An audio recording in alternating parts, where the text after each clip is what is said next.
politics, understand the risk to our country. Freedom brings people together.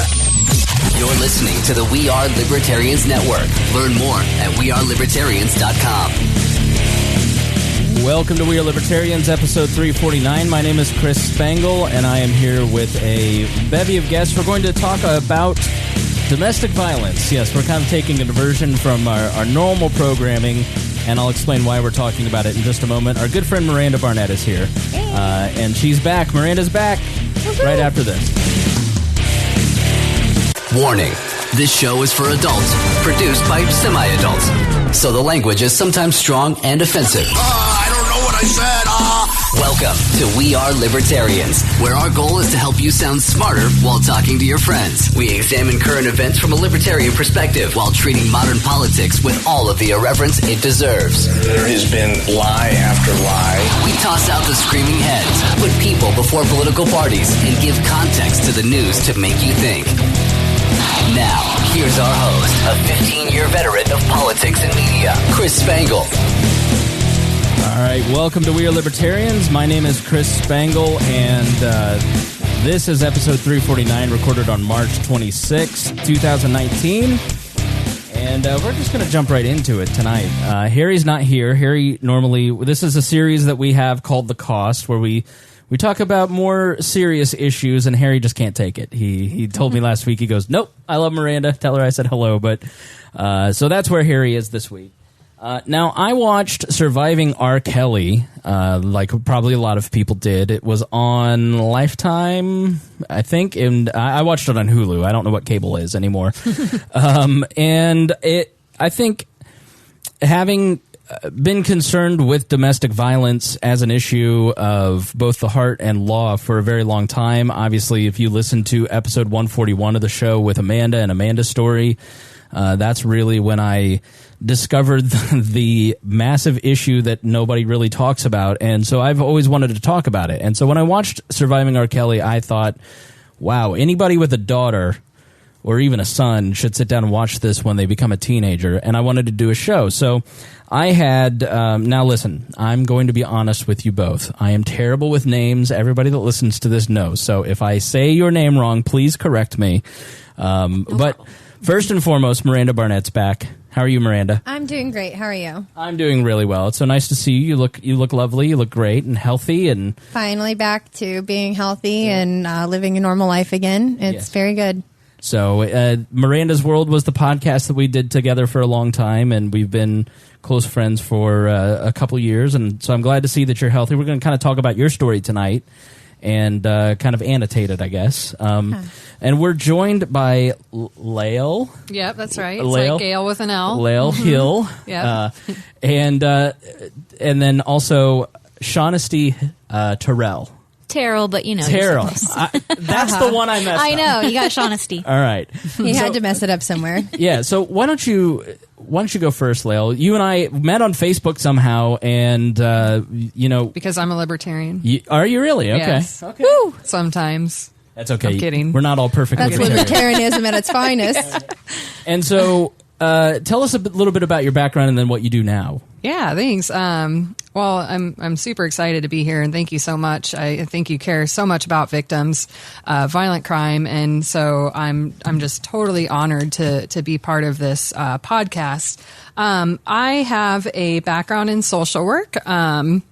Mostly specializing in what's called macro social work practice, which basically means that instead of providing therapy for clients, I kind of want to change the systems and change our communities to where our clients don't need therapy in the first place.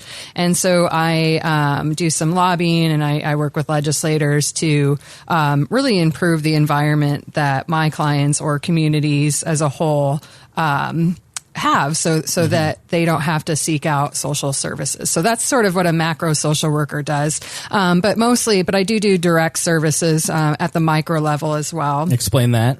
So micro level social work service is that direct service one-on-one with a client and sort of helping them get their needs met, advocating for them, connecting them to services or whatnot. And then there's the meso level, which is working with community organizations. Like I would work with HFAF or the Julian Center or Mental Health America. The Julian Center is like the local women's shelter. Or be careful about the alphabet soup, because when you do this every day, you know a lot more than maybe we know, and so sure. But you don't have to go into too much detail about some of the the names and stuff. But okay, if you'll pull that mic too, so you'll talk directly into the. There you go. Perfect. Is this better? That's perfect. Okay. Yeah. Perfect. Yeah. So how did you get into this line of work?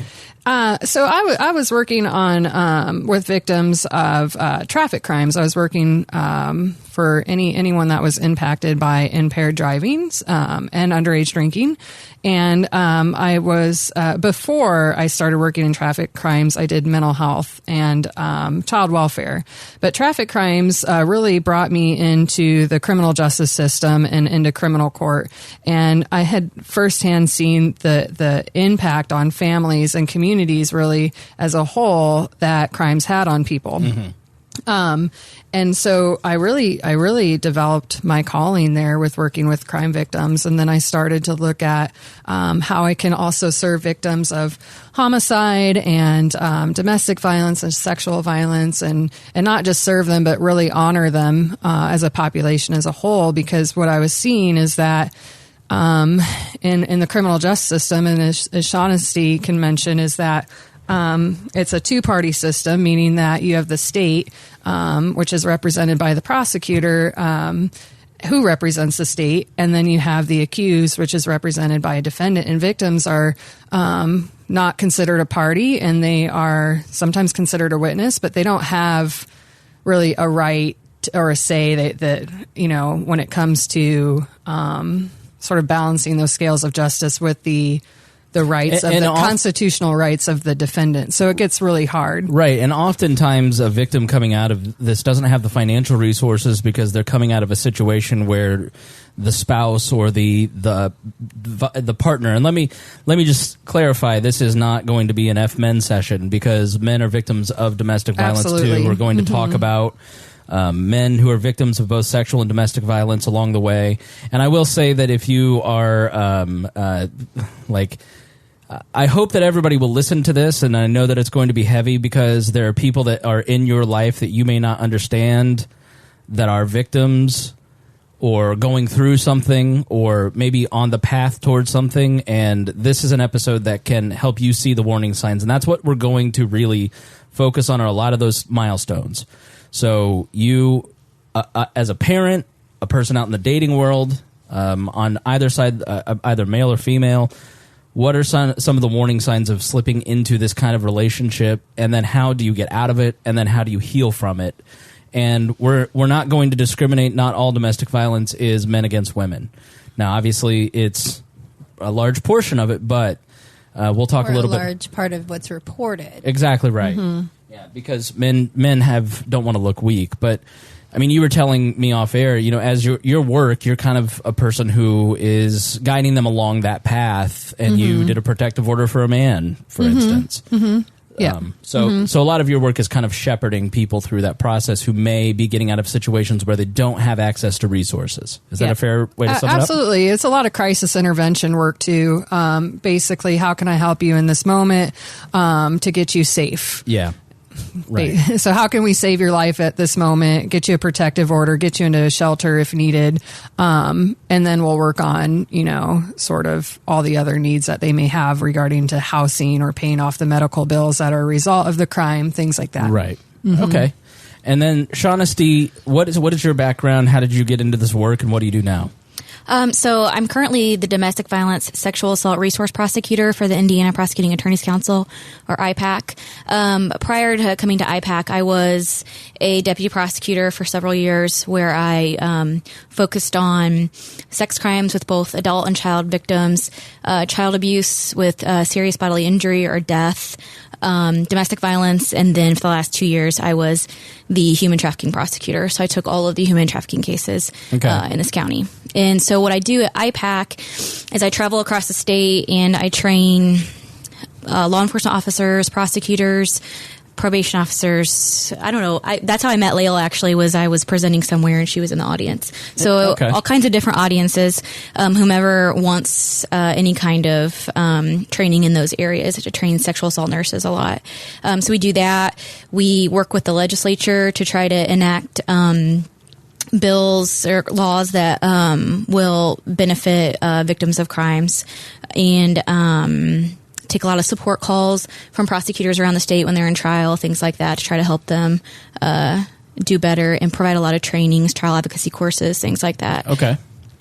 So you work more with victims, and you work more kind of with the infrastructure. Is that maybe? I think it's fair to say. Okay.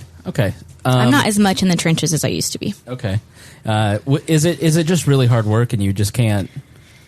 It is not. I don't think I can put into words how difficult it is. There's something it's called vicarious trauma that is a real thing. It's not you're not the victim, and don't think that I'm saying that. But when you're working in that day in and day out, and you're seeing victims of these horrible crimes, you're seeing them after they've gone through the worst thing they've gone through in their lives, and you're trying to do right by them. Right. It takes a toll.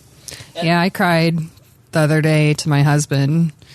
And I mean, I'm a tough broad. I mean, when you're in the criminal justice system, I'm not going to lie. I mean, but it starts to have an impact, definitely. And it's something that I want to address with ICCVR. We need more programs addressing vicarious trauma with our colleagues in the criminal justice system, with prosecutors, law enforcement, victim advocates. I think if you go into this line of work, you're probably an empathetic person to begin with. Absolutely. Mm-hmm. And so if you're an empathetic person, I know I wouldn't. I'd soak that all in. I cry watching Netflix movies, actually. So Miranda, you've been a part of the program for a very long time. It's 2016, it's 2019 now by my math. If I add the 3 and carry the 4, that's like 5 years. And so we've become close friends over a long time, and it's kind of dipped over time, and there's always just the correspondence. Right. Yeah. The hearts are still there. Exactly. And you sort of go, man, I haven't heard from Miranda in a while. And you sort of like go, I hope she's okay. Let me check in. And then, every once in a while you check in, and like most of the time it's like really good. And then there's other times where it's like, I need help. And so we've talked a little bit about your podcast, on your podcast, Miranda's World. But let me give the summation of Miranda, because I want you all to know who Miranda is. Miranda is one of the most independent-minded, strong-willed women. When I think of feminists, I think of Miranda. Had a child at what age? 16. 16. Did it on her own, raised this child. She's about to graduate. Great girl. You've done a great job raising her. So you have a lot of strength. And you work with I don't know if you want to say what you do, or if you want to. No? Okay. And you just, you're very intuitive about people, and especially men and their intentions. Well, with my past jobs, I've had to be. And also just being on my own since I was 17 with a child, and coming from a not so great upbringing, with little support. My mother is a drug alcoholic, you name it. Right. Just very, not a responsible person, not a great person. So it's crazy to think that I would end up in some of the situations I have in the past couple of years, because, the way I have survived this long and raised my daughter and did the things I've done is by being pretty savvy about people and reading into what's going on. And right. Yeah. So I say that to just illustrate the fact that Miranda is not just like a victim. What are when people think of victims, they're maybe stereotypes, and they're Helpless. probably usually wrong. What are some of those stereotypes that when people think of a victim of sexual or domestic violence, that the public may think one way, but the truth is another? Yeah. Weak, meek, codependent, naive. Yes. And I not say I'm not dressing a certain way. Yeah. And not say I don't fall into those categories. I could have maybe been that way at one point in time or another, but in general, that I would say I'm the opposite of all of those things. Right. And yet you're found myself in that. You're a little terrifying, to be honest. Well, I lost my bark for a while, so now I'm back. So Go ahead. Oh, and it was just, there's something that we kind of say in the world of victim advocacy in the criminal justice system, and maybe Shaughnessy, you've heard of this, it's called the perfect victim.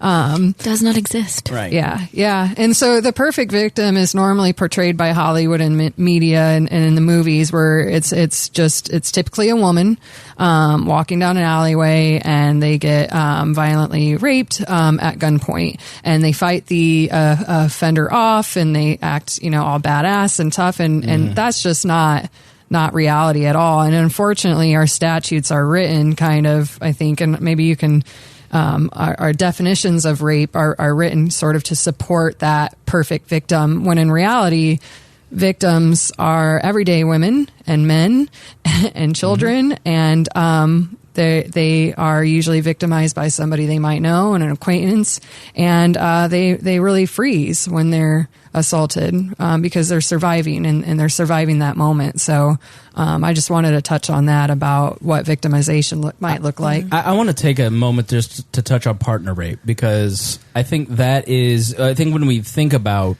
rape or sexual violence, for instance, you think about that scenario in the movies, but the reality is that it is usually a person that's very close to you, Not a stranger at all. And it's not obvious and apparent what's happening right all of a sudden, And there's a feeling, I think, if you're a victim, I would imagine that, well, I was in that situation, and it's just, I made that mistake of being in that situation. That's Guilt. Exactly right. And that, and these preconceived notions are what your jurors walk into the courtroom with. And I think we'll probably talk about that a little bit more later, but they think a victim has to look a certain way. And it does vary a little bit based on domestic versus sexual violence. Right. And if it's a, what we would call a stranger rape versus, an assault by a known assailant, and the vast majority of sexual assaults are by someone you know. Not necessarily your intimate partner. A lot of them are intimate partners, but mostly by somebody you know and have welcomed or invited into your life in some manner. And that is a big part of why it becomes so difficult, because it's hard to wrap your mind around it. Right. So I want to jump into Miranda's story, because let's start there and let's go back to, let's say, person one and person two. Okay. Would that be fair? Sure. And anything you don't want to talk about, you'll tell me to shut up. But I don't. Actually, I see her over here, and she just looks so badass. You're such a strong woman. I can tell. She's ready to go. You're just a survivor. Yeah. But before we get into the domestic violence aspect, since we were talking about the rape or molestation issue, and then also part of my upbringing, we'll give you just a peek into what a shit show my mother was. And it's not about just downing her, because I'm sure we all have parents or people in our lives that, have exploited us or done things, and, it is what it is. But when I was, I don't know, maybe 12 or 13, my mother started giving me weed and Valium when I was 11. And it's because... obviously didn't know it then.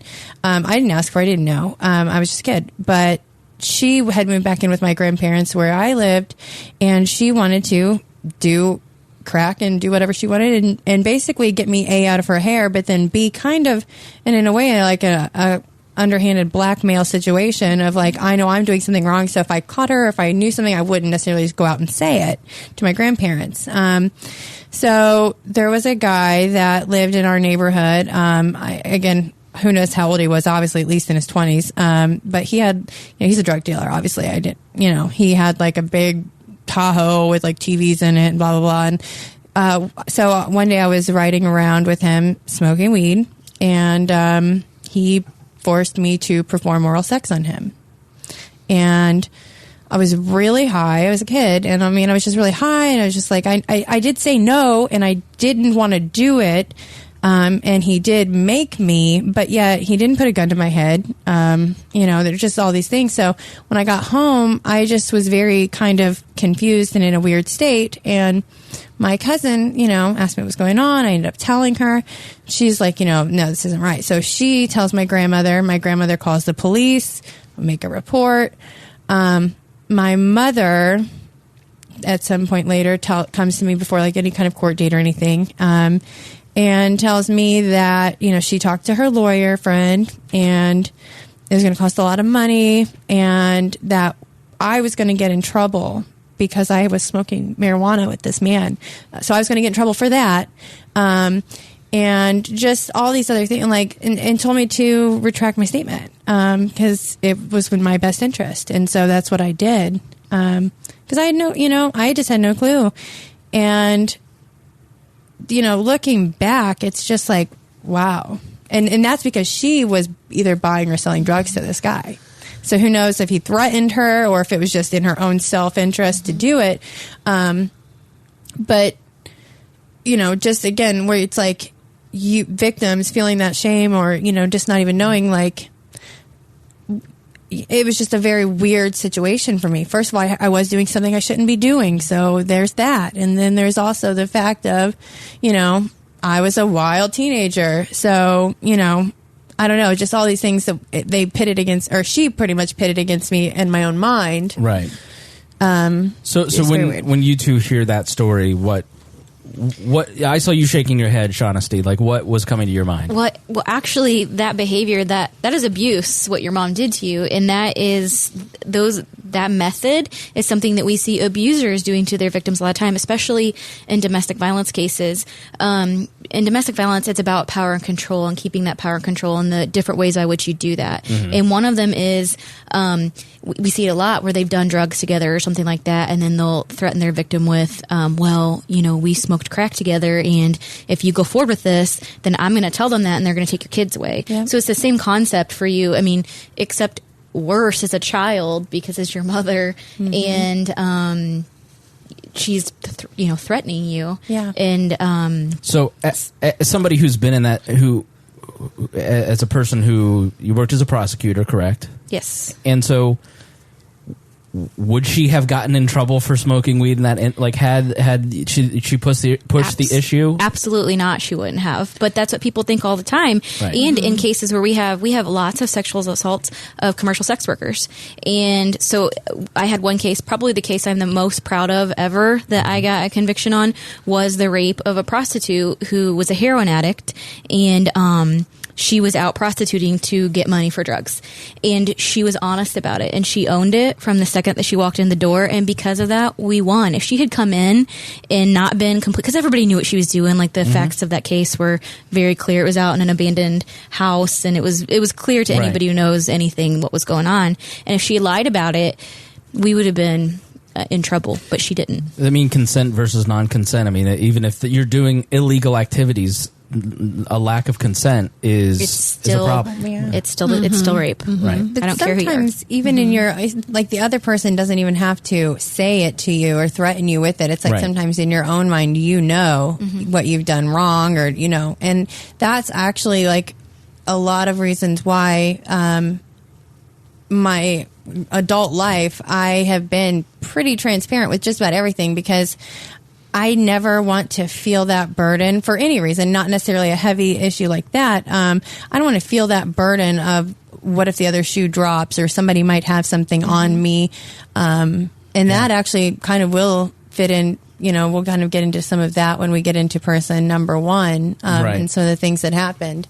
I think it goes along with healing. I think, my experience has been nothing like that, but just when you are 99% open, but you leave that 1% back, mm-hmm. and there's always this, if people find out that 1% about me, that ugly piece of me, because nobody else in the world knows this.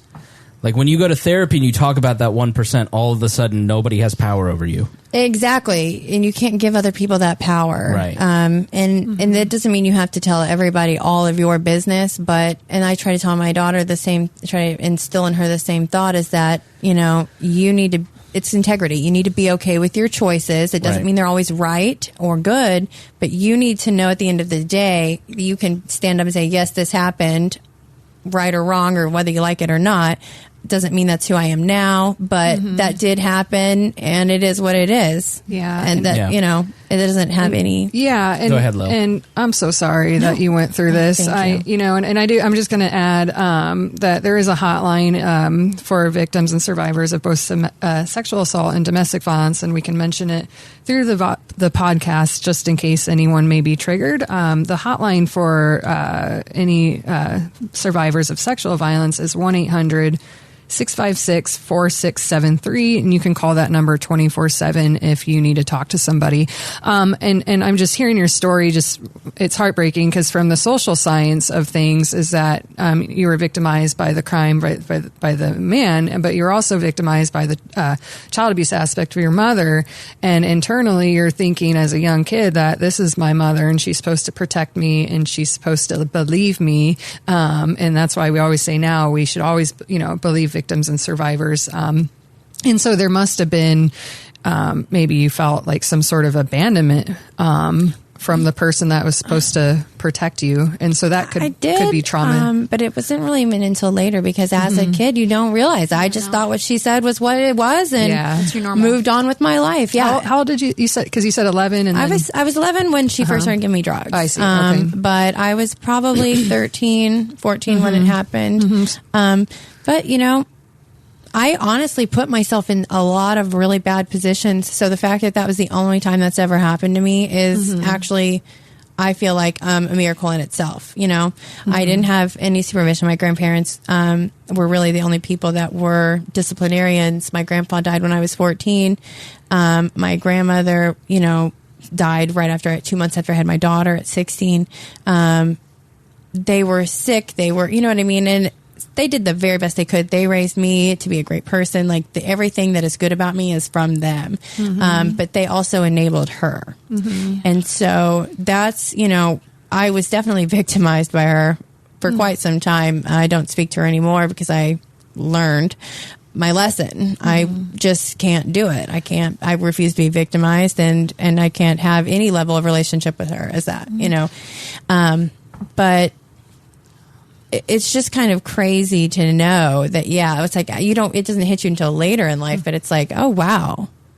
Like that's what you did. Like, and especially having a child of my own, it's like, I could never imagine a situation, no matter what is in my best interest or not, where I would ever allow for that to go on.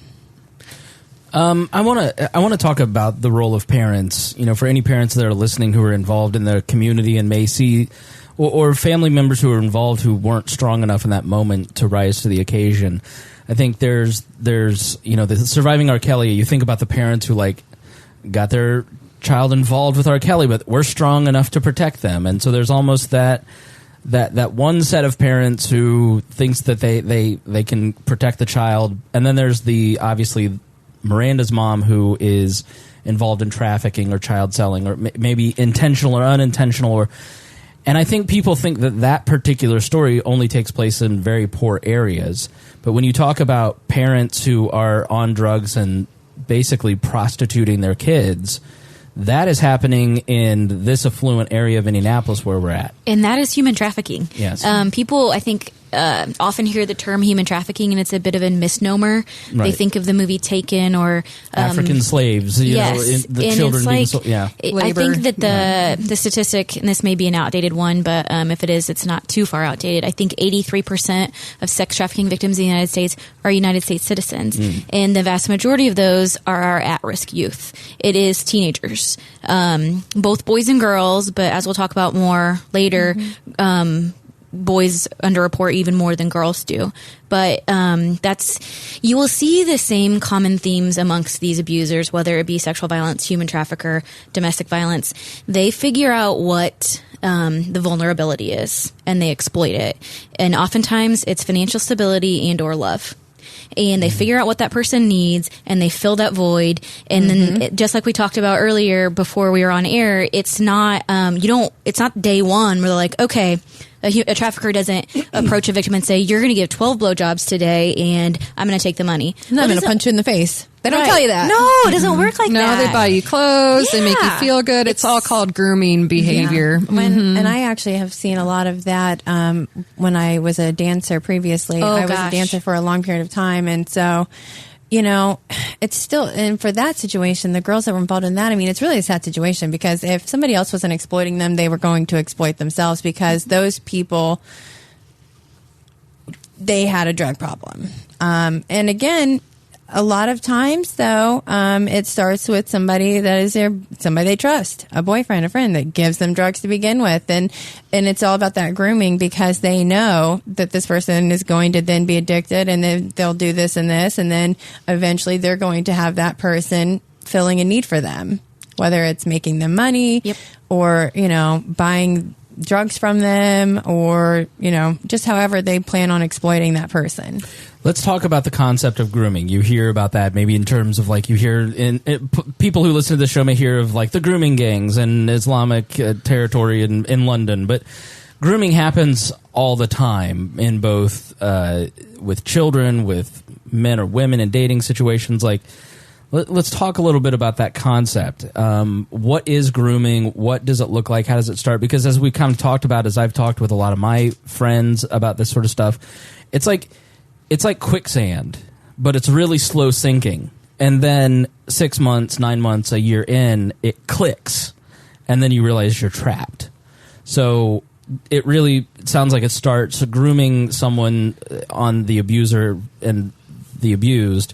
Sounds like it starts with a very, I don't want to say charismatic, but like to manipulative take and sometimes charismatic. Yeah, an exploitive person. Mm-hmm. Like we talked a little bit about Abducted in Plain Sight, where this person had a game plan, a very charismatic person who groomed the entire family to get to a certain point. And obviously that's an extreme case, but it sounds like it starts with a person who has the ability to identify the need of a victim.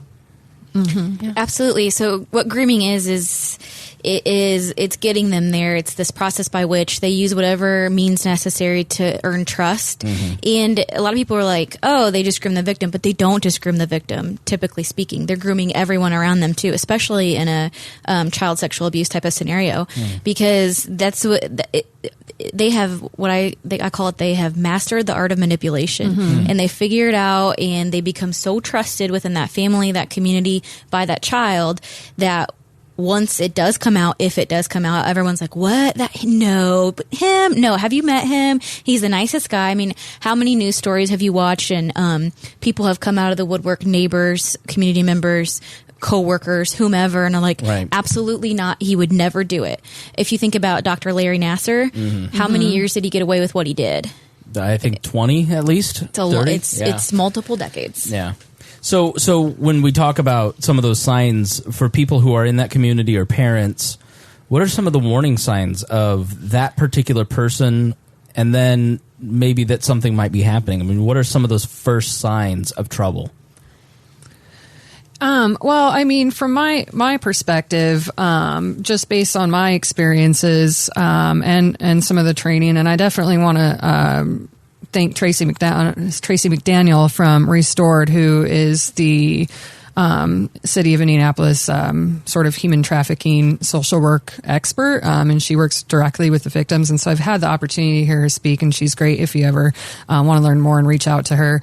But from my experience, especially working in child welfare, and again, this is just my experience in child welfare, unfortunately, because a lot of these victims don't really have the parents that would kind of ask those questions and set boundaries and rules and curfews and things like that, just based on what I've seen. And so it's kind of that, I always talk about this sort of like, it's that social norm for people to say, well, it's the parents, and where are the parents? But, you know, when the parents are on drugs themselves, or oftentimes trafficking their own children, or are not around, those kids don't have anybody, you know, so. But there are a lot of, I mean, it leaks out of children. You have outcry witnesses because every child has a caretaker of some variety. Even if you don't have strong parents, you've got it's a community, a teacher, or neighbors, Boys and Girls Club, YMCA, somebody. So if you're in those situations and you work with kids, like what are maybe some of those signs that you see in children that start to surface? So they all of a sudden will have their nails done. They will have new clothes out of nowhere. Their hair is done. This is human trafficking. Right. Okay. Yeah. Right. And that's the same with even adults, because like I said, the dancers that I'm talking about, they're coming in with Louis Vuitton bags and they don't even have their own place to live. Yeah. They don't even have a car or a license. So a groomer who is basically prostituting somebody, and that's the difference versus somebody who's molesting somebody. I mean, I want to make sure that we're kind of It can all be the same. So, in trafficking, I mean, and our laws have changed, and maybe you can touch on this a little bit over the years, is that, well, first, depending on their age and consent and everything, but now I believe that all they used to be considered prostitutes, but now, those what is under the age of 18 are always now considered trafficking victims. Okay, which is great news. I Right. mean that is a huge improvement in our systems. Which has old been enough to give consent. Which has Right, been a yeah. term shift, because you start to hear trafficking more, and you think like your child's being kidnapped and taken to the Middle East or to the Europe or something. But it's happening right here on our streets in Indianapolis Okay. and around Indiana. I mean, all over It's our country. very prevalent in Indianapolis. Really? Yeah.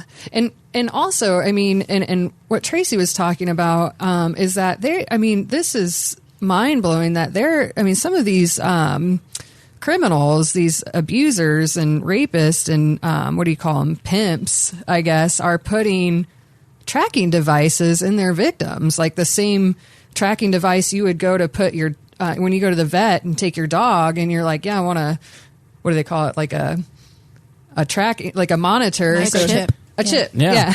a chip. They're putting these things in their victims, Right. and so if they go to get help and they go to the hospital or they go to a neighbor's house, like what you're saying, they're too scared to Right. even say anything. And so a lot of the signs is that they're going to be, a lot of these kids are, and that's why I commend Tracy so much for this direct service that she's doing, because these kids can be really combative and they're scared, or they don't know they're being victim, because, in their world, they've never had their nails done, and they've never had, somebody say that that's their boyfriend and they love them and this and that, and they may have already had childhood trauma and everything. And so they're being manipulated by the grooming practice, but at the same time, sort of scared for their life. And so there's a lot of behavioral signs to look for too. I mean, they're going to be combative. They're not going to want help sometimes, I think it's a challenging population to work with, especially, those kids. And just to add, I particularly, I don't work with kids or population, people under the age of 18. Okay. Just because it's such a in social work practice, it's such a specialized population, because it is so challenging. And hats off to all the social workers like Tracy that does that work. And you've worked with that population, right, Yeah, Shaughnessy? that's what I did for the last 2 years. So I'm actually only the second person in Indiana who's done those cases solely for any length of time. So I want to touch on that real quick. Not every parent of kids who's a victim are bad parents. It's easier to exploit a kid who's got some trouble going on at home, right? Whether it be inattentive parents or in the human trafficking vein. We had one mom who she was trying her hardest. She was doing as best she could. She had 3 kids and she was working 3 jobs. And she sat down under her kitchen table and she said, you know what? I work 3 jobs and I can't pay the electricity. He takes her out and he gets her nails done and he gets her hair done. How am I supposed to compete with that? I mean, you see that in Surviving R. Kelly, where the mom is gung-ho to save her daughter, but how does she compete with R. Kelly and the wealth that he has and all? I mean, exactly. Yeah. And in terms of human trafficking, often those victims have been sexually abused at some point in time. So for them, and I'm not saying that again, there's never any blanket anything with any of these cases. You can never say every victim has been a certain or has not been a certain way, but often they have been sexually abused. And for a girl who's 16 years old and her mom's boyfriend was raping her since she was 9, for her, just like Lael said, they don't identify as being a victim because they think, well, at least I'm getting something out of it now. And so for us, what we would try to do, because just like Lael said, people expect a perfect victim to walk into the courtroom. And especially a kid like that, who we have failed oftentimes for years because they didn't get the services that they should have gotten when they were getting abused at home. They do not present the way a juror wants them to present. They are not, they can be combative. They're rough around the edges, so to speak. And They're so, not polished. Exactly. And so it becomes really, really difficult to try those cases. And these cases, domestic sexual human trafficking, are, in my opinion, the most difficult cases to try. They're just really, really hard. And the grooming process in a sexual abuse case and a domestic violence case looks a little bit different than it does in a human trafficking case. Parents do traffic their kids, especially when there's drugs involved, and maybe and this happens in rural Indiana, in probably rural places everywhere, I guess, all the time. You've got maybe somebody who's got a drug debt for meth or heroin or whatever, and they're like, well, we'll just send our 14-year-old over there, make her do whatever, and then our debt is repaid. That is sex trafficking in Indiana, and by definition. It's so sad. And just to add on that, I mean, I was looking at a recent article from 2018 that our country in the United States is rated number 10 for the most violent countries against women, next to India and Saudi Arabia, and I mean, and it's just, I mean, we're number 10, and it's because of all this we're talking about. And it's not just that. I mean, and we'll kind of talk it as we go through Miranda's story here, but like when you hear 25%, a quarter of women have been a victim of molestation or rape or some sort of sexual violence,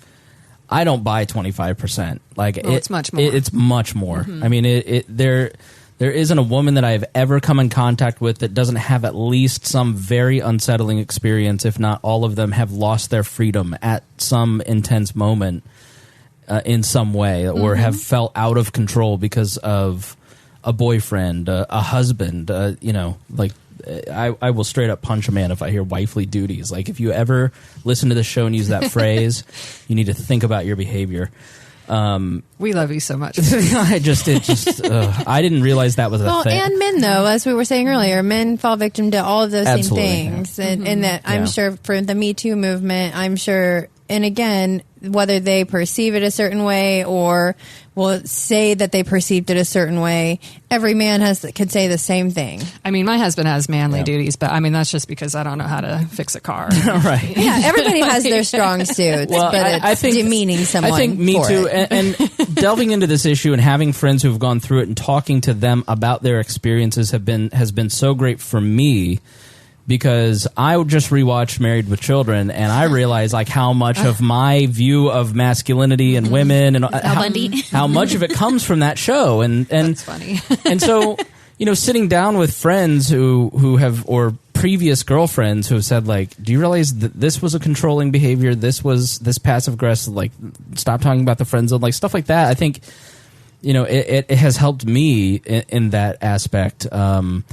But let's go back to the people who want to help, or the people who know there's a situation going on because they can, they're a teacher, they're a daycare worker, they're a coach, a youth pastor, or somebody. They can see something is going on, but there's always that line where, should I get involved? What should I do? How do I see something how do I say something if I see something? Like, can you walk us through, if you're that person, when should you get involved, or when should you say something, or who should you say it to? Well, with trafficking specifically. When certain people have statutory obligations. A teacher, if they suspect any kind of child abuse, and human trafficking is considered to be child abuse in the state of Indiana, they are required to report, right? Right. And actually, we're all mandatory reporters in Indiana at this point in time. So if we see something that we think is child abuse, now, if you see something that just seems a little bit weird, then you can't be like, well, I don't know, maybe I don't know that it's child abuse. But what I usually tell people is, if it doesn't pass the smell test, or you get that gut feeling, intuition is real, and if you get a feeling, I'm like, if you see something, just say something, because what's the worst case scenario? Miranda said it best before, and my therapist always told me, because like my head and my heart always lie to me, but my gut is never wrong. Like that intuition, that human animal piece of us who says something's not right here, I need to do something about this. Yeah, and in every situation usually is right. And definitely. And I wish I have all these hotlines. I wish I had the DCS hotline number. You definitely can Google DCS mandatory reporting for more information on that online. I believe, like Shaughnessy said, in Indiana, we're all mandatory reporters. I certainly am as a social worker, and I could even be prosecuted if I knew that abuse was happening and I didn't report it. And what I tell people is that like, you're not the investigator, right? I mean, you know how you can report anonymously. You just call that 1-800 number. You tell them what you know, and you did your duty, and they're going to be the ones to investigate it and find it unsubstantiated or substantiated. But you did your role, right? And it's required by law to report it. Now, oftentimes, I will say that the everyday citizen like yourself isn't going to really be prosecuted. I mean, you could be, but it's very unlikely. It's just people like me that know better. Yeah, I think like it's not even the fear angle. It's the I don't want to get involved in this because I don't know if I should. I don't want to falsely accuse someone of something. And like I said, they you're not falsely accusing anyone. You're just telling DCS what you know, and they're going to be the ones that investigate it and ultimately accuse. Do you have a backup? Because I have dealt with DCS on several occasions and found them to be unbelievably incompetent. Like, so is there a secondary way to kind of go about things? No offense, but just in my experience, I've found the DCS system to be like any other bureaucracy or government agency, just I have flawed. Yeah, people who care deeply but have their hands tied by bureaucracy. Yeah, absolutely. There's also the National Human Trafficking Hotline, which is 1-888-373-7888. But what's nice about that too is you can actually text them. Awesome. At 233-733. If it's a dangerous situation, you can text help or info, and they can try to get somebody out there right away. But what you do when you call them is they field the call, and then they channel it down to whomever the law enforcement officer is in your jurisdiction. So that's national. People who generally deal in that local law enforcement with trafficking. Exactly. Thank you. That's I think the texting is actually really good because in this day and age that we live in, I think a lot of people have a hard time literizing what they actually want to say. So maybe they saw something and it's weird, but it's hard for them to like physically say it because if they don't know, or they just have all these other conflicting emotions with it. And we're just used to texting or emailing, and we don't have to actually have that voice to voice or face to face. Calling DCS, I can tell you what parking lot I was sitting in, what the weather looked like. I can tell you everything about that moment because it was not a traumatic experience, but it was an emotional, gut-wrenching experience to call and talk about something that a 2-year-old told me about. And it's hard. So I think texting gives you that time to like really kind of put out what you want to say, reread it. And so I think people probably would be more likely to use that than to physically call. And my apologies, Lael, because you are on a libertarian podcast. So like my oh anger, yeah, no, I get it. Listen, I get it. They're just my colleagues sometimes. So like the next time I went in to give a report on the same situation, they had taken it, but nobody had read it clearly. I mean, so I think let's talk a little bit about that, because it seems like in some of these situations, several of my friends have had to be so dogged to get a police officer to pay attention. Or one friend in Amanda's story, she had to have a deer camera with 197 photos to get out of the 20 police officers she went to, one finally took a report on it. I mean, it doesn't seem like... Really? Sorry, I'm just... It's a whole situation. But I've had a lot of friends who go to law enforcement and they don't get the response. And maybe some of it is that it's such an emotional thing where like even the slightest brush off makes you go, never mind. Because it is intense. But how dogged should we be about reporting some of these things? And if you get one bad officer who tells you something that's inappropriate, go to another. That's when you call Lael Hill and I intervene and I can be a liaison. Right. Well, it's a victim advocate. It's hard to find a Lael Hill in every right. But how dogged should we be? I think you have to be persistent, and I hate to say that need should ever arise, but I'm a realistic person, so I understand that it does. I can tell you what we do on our end in a training component is we are teaching our officers about trauma-informed forensic interview methods and believing victims, because there's victims there is, when a victim has gone through trauma, it affects their brain. It affects the way people remember things. It affects the way they present.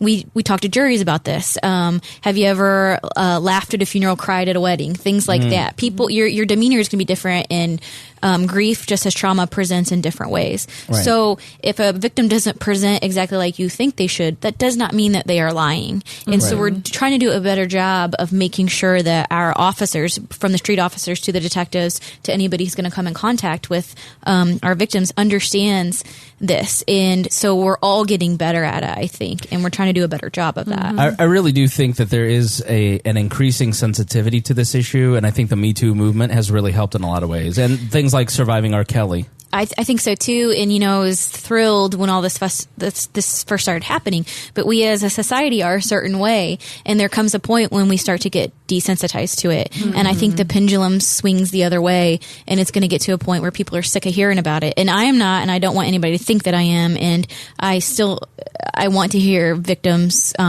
reporting and coming out and standing up for themselves, but my focus is always on what's a juror going to see or think. And so I have to think about what's your average citizen who's going to come in and decide someone's guilt.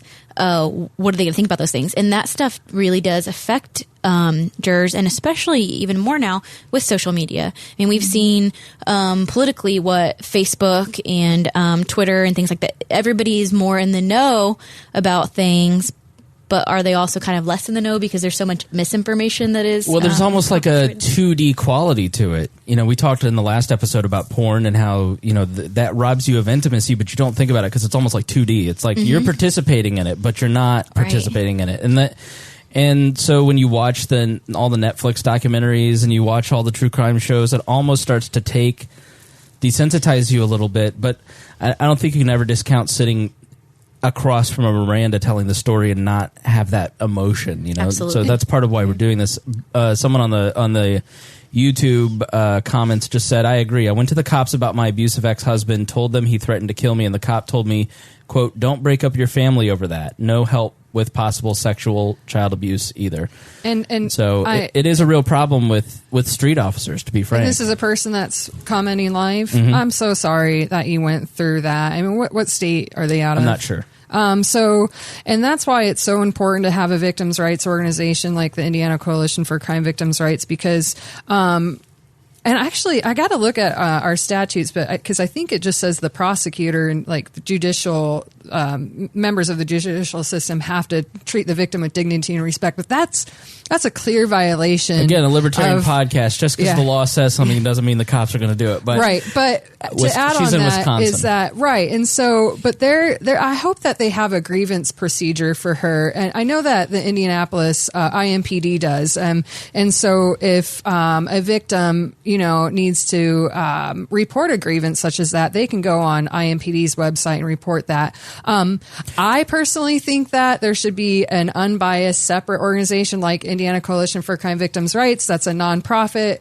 that's not affiliated, for them to file a grievance, because that way it's a separate. There's more trust there, right? I mean, so let me ask this. So she's in Wisconsin, and so if you get a reaction like that from someone when you're trying to maybe raise a concern for yourself or others, should you go to maybe a separate organization that's outside of the system that can then maybe be an advocate? Would that be a good move? I think it's really up to them. I mean, because there's so much control that's taken from them already, right? I mean, they didn't want to be a crime victim. They didn't ask to be abused and this and that. And so just, and for me personally as a social worker, just giving them options and really not letting them direct where they want to go and how they want to see justice, and by giving them the options and then supporting what those decisions are. How does a victim get to you is my question. Through awesome podcasts like this. Right. But if you're through a lot of marketing and media and things like that. So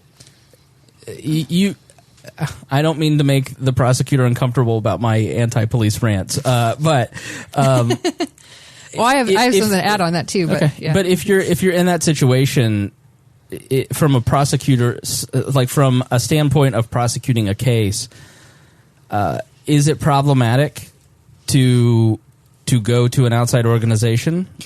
Well, first, it's really incredibly disheartening, obviously, for me to hear that because we believe victims. Right. And that is what we teach our officers. And I'm not saying that...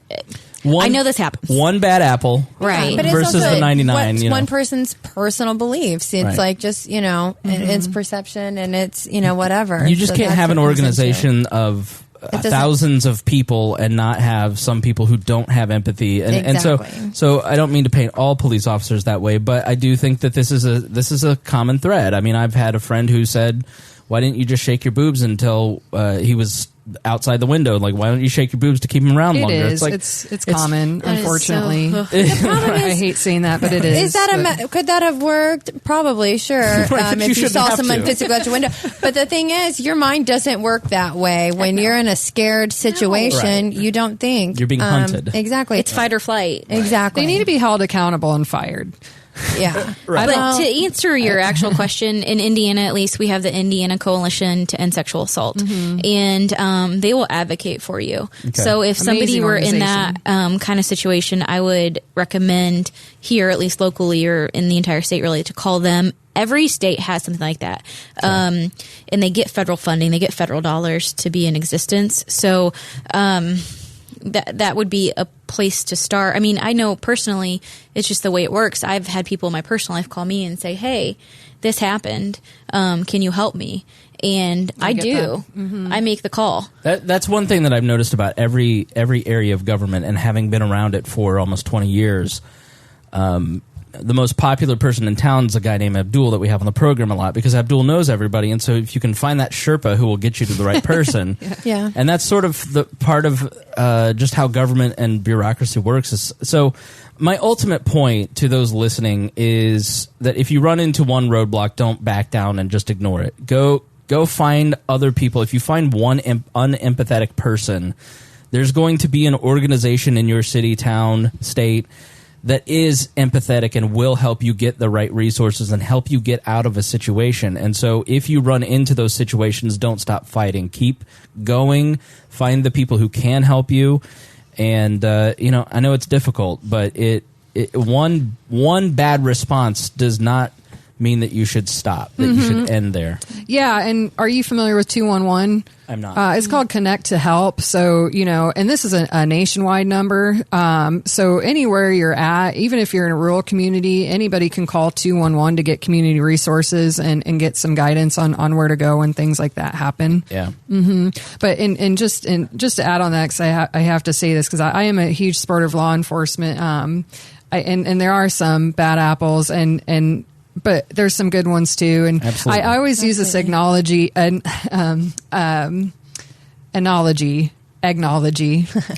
I just made up a new word. I don't know if you heard Analogy. agnology, but that's a new one. So I'm acknowledging an analogy We're that I breaking a lot- had. we're breaking a lot of ground here. So basically, when I worked in the restaurant industry, I just remember working so hard for so many people, and they would tell me that I gave them such good service, but they never mentioned it to my manager, right? But that one time, time I gave really terrible service to somebody. They went online. They told That's the how reviews corporation. work. Yep. Yeah, and so it's just like I do think that people generally respond more to negative feelings and emotions. It really lights the fuel, and provides fuel to the fire within their personalities and everything, because they want justice, and so they're more likely to discuss more of the injustices in society versus the good things. And I see that with media sometimes. I've known a lot of law enforcement officers that have done amazing things that the media doesn't really cover much. So Right. Absolutely. I just wanted to add that, because I can tell you, I mean, listen, I'll be the first to call out someone. Look, I just said they should be fired. But I'm also going to say, too, that we have some amazing law enforcement officers with IMPD here in the city that care tremendously about victims, and especially at the higher level with our captains and sergeants and things. And so I definitely recommend for people to try to get to them somehow if you can figure that out and get to them, because definitely the ones that are higher in command, they really care about victims. They have a lot of training. They've been doing this for 30 plus years, and I'm confident that they'll take care of the situation if they can somehow get into touch with those guys. So So let's jump back to you unless you have something to say. Well, it goes back to me with what I was getting ready to say is that when I was dealing with person number one, long before I knew anything for sure was even really wrong, I felt like something was wrong. Mm-hmm. And I had kind of tried to distance myself and it just wasn't working. But again, it wasn't anything up front, right? Like he wasn't just like up front, like, I'm not going to leave you alone. So let's kind of start back. Okay. Not to interrupt, but let's kind of go back to the beginning here. Like, okay. Let's start at the beginning of the person one story. Okay. I had known person one for about 3 years before I started dating him. I had gotten out of a long on and off relationship and was just kind of off the rails in a sense. Not anywhere near where I would go off the rails later, but just kind of like, doing just different things. Because, obviously, dating a certain type of guys or having a certain, it hadn't gotten me anywhere. So I was just kind of branching out. You were dating jerks and then... Well, you know what? After the last 2 people I've dated, that long 6-year relationship off and on, that guy was a damn angel. Yeah. Honestly, he was an angel. Person zero wasn't perfect. It wasn't perfect. Wasn't meant to be for us, but at the same time, nothing horrible like what I would deal with later. But the resentment that I had towards the relationship and just all of that and just my own like empowerment of leaving that relationship, and I was doing pretty good in my life at that time and was just like, I can do whatever I want to do, and so I had known person one, like I said, for a couple of years, and he always I knew that he liked me and stuff, but I just, for whatever reason, I really just couldn't even tell you why, but I just was always just kind of like, something about it just was like, no, not for you. Sort of in your stronger moments. Yeah, exactly. Yeah. That's what led in. But then I ended up going to an event with him, and in my weaker moment, like, he just latched on. And where I was at in my life, I just tried to, again, make allowances for what was, for the little things that were going on that were not in the norm for me. And that's because, Can you give some detail to that? Just, I don't know, always saying yes. I mean, never, loved every single thing I did. I could do no wrong. Basically like my little sidekick. You went from a guy who was an independent person, who was a little more there was friction, I would say, to somebody who was very, we just lived our own separate lives, right. But this was somebody that was just all about me and just quote unquote sweet and and literally all about me. And so I was just like, well, this is great. This is, like, oh, okay, this is fine. Who doesn't want to be a queen? He wasn't, I mean, right? He didn't, he wasn't like very successful. And like, the guy I dated before, he was very successful because he was very driven. Like, again, he just had different goals in life. Well, this guy's goal is to just consume people. Because I wasn't the first person that he's done it to. And so, he had 2 kids, just, my daughter was at a point, I never really wanted to date people that had children, especially when she was younger, because I just didn't want to deal with the baggage. I didn't have to deal with my daughter's dad. And so I just liked my life the way it was. I wanted it to be about my kid. I didn't want to have to deal with all the other little things. So I never dated people with kids. So this guy had 2 kids. He wasn't super successful. He was my age, and I've always dated people about 10 years older. And so all of the things that I just would never typically date in a guy, very scrawny. Right. So, like, what was the attraction? The attraction was just like, it seemed like he just got me, and like we had a lot in common, and so and we had mirroring fun. Behavior. Exactly, and that's one of the times that we had spoken just as friends in the years previous. It hit me. I was just like, wow, this is so weird. I'm like, is it weird that somebody would like be thinking the same exact way I think, or maybe it's just because I've always dated older guys. I don't know what the difference, But mirroring behavior basically is just that. And that's exactly what it was. Somebody that reflects back to you your behavior, which is always kind of like your first sign that maybe something's not right. Right, here. like they're like a chameleon. They become exactly who you are. Right. And I've had to kind of be a chameleon in a sense. So but I let me just try to rationalize it from my own thought process. Yeah, that mirroring behavior is a lack of their own identity. Mm-hmm. That lack of self-sufficiency, that lack of a person that has found their own worth, their own life, their own strengths, weaknesses, that lack of a solid foundation and lack of integrity, basically integrating their inner life and their outer life into one thing leads to somebody, and this is, listen up everybody, everybody has this moment in their life, or they start out that way. I certainly did, where you start out where you don't really have much of your own identity, so you're trying to find it in other people or get your needs met by other people. And so that mirroring behavior is an act of, please like me, because I need you, because I don't like myself. And so that's always one of those first little warning signs that something's not right. They're maybe not a strong person.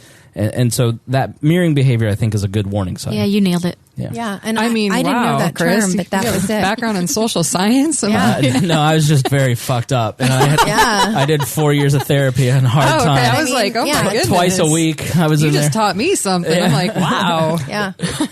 And so, because I had basically raised myself, I had to work through that sense of being a chameleon in my own terms. And so then I tried to be, I guess, understanding of somebody else or just whatever. Or then at that point, I was actually just kind of taken off. It's so strange because my intuition told me, well, that's kind of strange. That's not right. But then I was just like, well, you know what? That's because you're just an idiot, Miranda, and you don't have the right experiences, or you know what I mean? Your own self-doubt. I played myself, and I used my own self-doubt against myself at that point. But then in turn, his mirroring behavior, that's what he would do all down the road. And can you tell us how old you were around this time? I was 31. Okay. Yeah. I mean, and so it's so strange to me because again, you were also at a point, I think, where you had kind of lost a lot of support systems, and that's one thing that if you have a lot of friends, like right now, I have a lot of friends who will tell me I'm being dumb. And so if you've got depression and you kind of isolate yourself and you lose a lot of those relationships that can be your guardrails, that when you have those self-doubts, I have a council of people I can go to, but I think at that point my support system was the guy that I had broken up with. Most of my friends were his friends' girlfriends. So because I had been a single mom, and at that time, like I said, I was a dancer, so I didn't relate to my coworkers. I went to work, I did my job, but just like, these people are crazy, would go home, and so I didn't have a lot of friends. And so I didn't have a lot of family, and through the beginning of dating him, I only further distanced myself from the family that I had because that was, he caused that, of course. And so he alienated me, again, with that whole mentality of playing against myself. Like, I had self-doubt about, my family and how they felt about me or this and that. And he's just like, yeah, that you're absolutely right. That's not right that they feel that way or would treat you that way. And, he just further distanced me from them. Making you dependent more on him and breaking you down emotionally. And, What are some ways that he would kind of try to isolate you? Well, I mean, throughout the whole time, a lot of horrible things happened, and I didn't know that he was behind them. Some of the things I thought were just organic and happened. Some of the things I thought other people were doing to me. And the whole time, I was not in my right frame of mind because he was actually drugging me. So everything was, even more chaotic than it even was in my own mind. So looking back, the things that he, if I felt like somebody, had caused this or that to happen, he would only reinforce that. And then later when I would say, wait a minute, like, you know what I mean? And I would just kind of start to kind of get my grounding, like, this, what you're doing in this situation isn't right, or you have something to do with this or that maybe. And then he would say, well, no, you said yourself that it was this person, or this is what happened, or that. Keeping track of all the chess pieces on the board and then playing them against you. Yeah, but I've got a memory like nobody's business. Yeah, and so she will fuck you up. You might get, the first time, you might just kind of have me bamboozled. And so I'll just say nothing because I'll start processing it in my mind. Right. But the second time you try it, bitch, please. Right. So let's talk about some of that isolation and that kind of like tunneling you away from and pitting people against you. I mean, what are some other ways that you've seen that particular behavior, that isolation, that subtle moving you away from friends and family and disconnecting you from your support systems that might pit you against that person? This happens with men and women. Trust me, I've been with I've been in a lot of relationships with narcissists as a codependent, and that that has happened where you grow more codependent and you end up that person is feeding off of you and they isolate you. So like, what are some of those warning signs that if you're experiencing some of this, or if a loved one is kind of going through it, that you should watch, wow, this person hasn't texted me in a while, or other things that may be happening? So the thing about domestic violence that people really have to remember is that it's not about anger. People are like, they just can't control their anger, and then there's this violent episode, or they lost their temper and they said these horrible things to me. No, it's about power and control, and having control over your intimate partner. And what Miranda was saying about isolationism, that's a big component of it. And what you said was so interesting because he's amping you up and making you think it's your idea. And when you're in the moment, you don't even know it. And then you wake up one day and you're like, God, I haven't talked to my friend in 6 months. How did that even happen? And what you also said that he did is he was trying to gaslight you.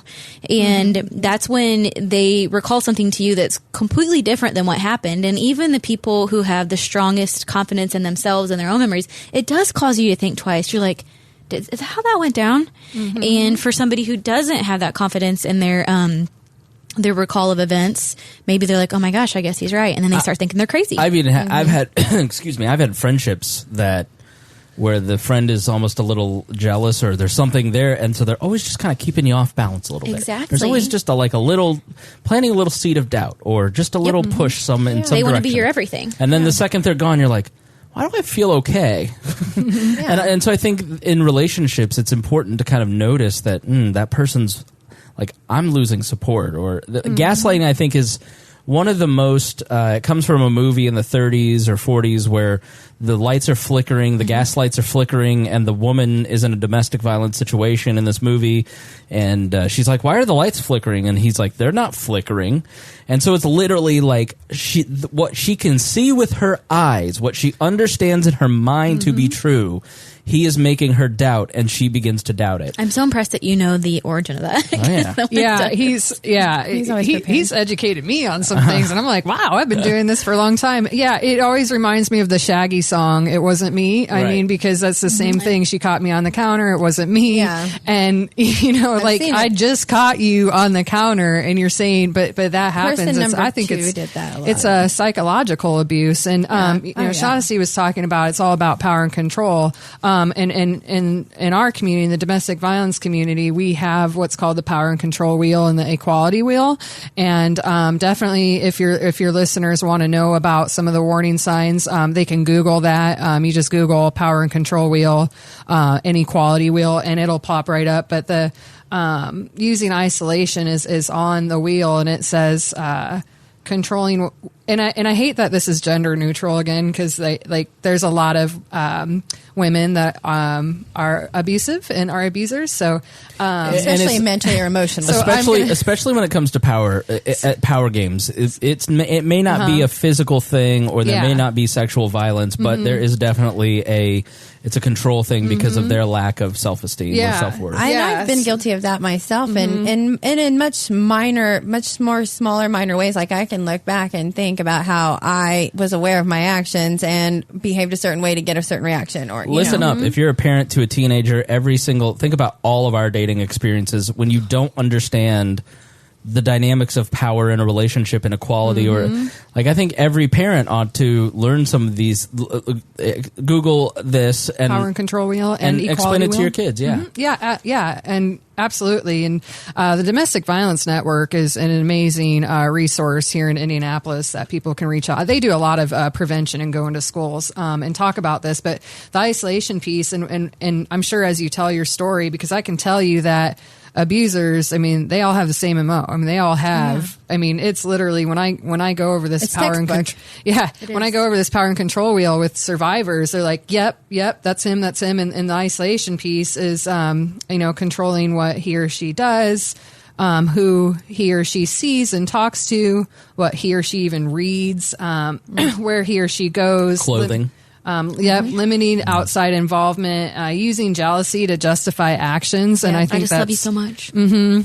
So that's the isolation piece the of that. wheel, when you Google it, it's just an illustration that was developed to explain this to people because it makes it so easy. Because in the middle of the wheel, you have a hub, which is the power and control, and then the different spokes represent the methods by which people exert that power and control.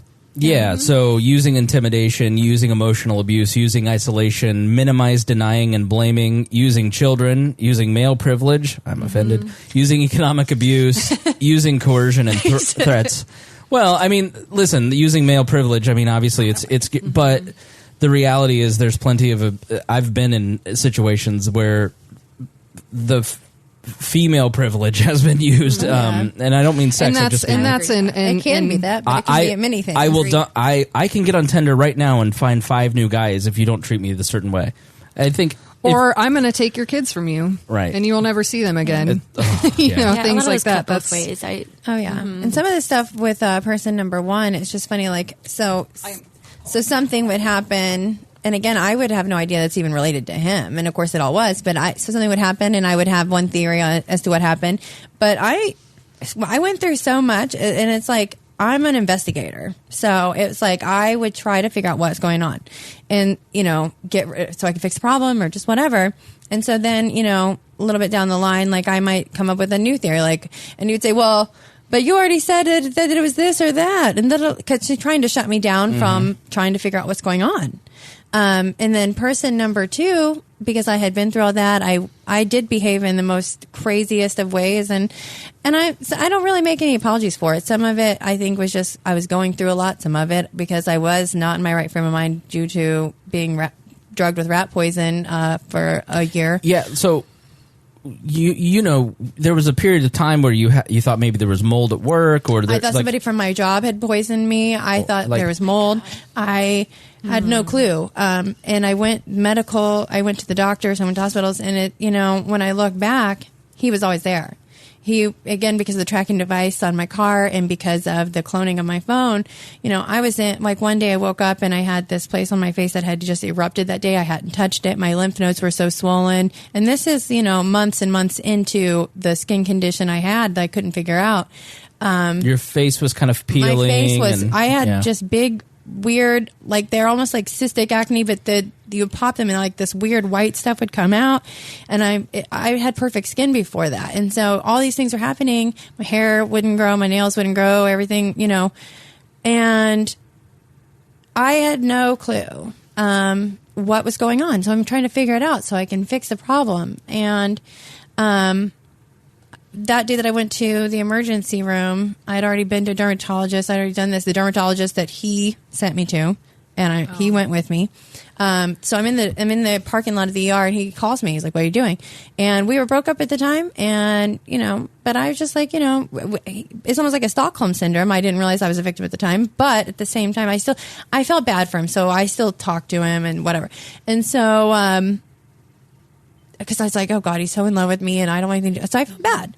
And I was just like, yeah, well, I woke up, my lymph nodes are so swollen, I can't move my head and just this and that. And I'm going in. He's like, well, just wait, I'll come. And I'm like, look, I'm a grown woman. Like, I don't need you to come to the doctor with me. Like, I'm fine.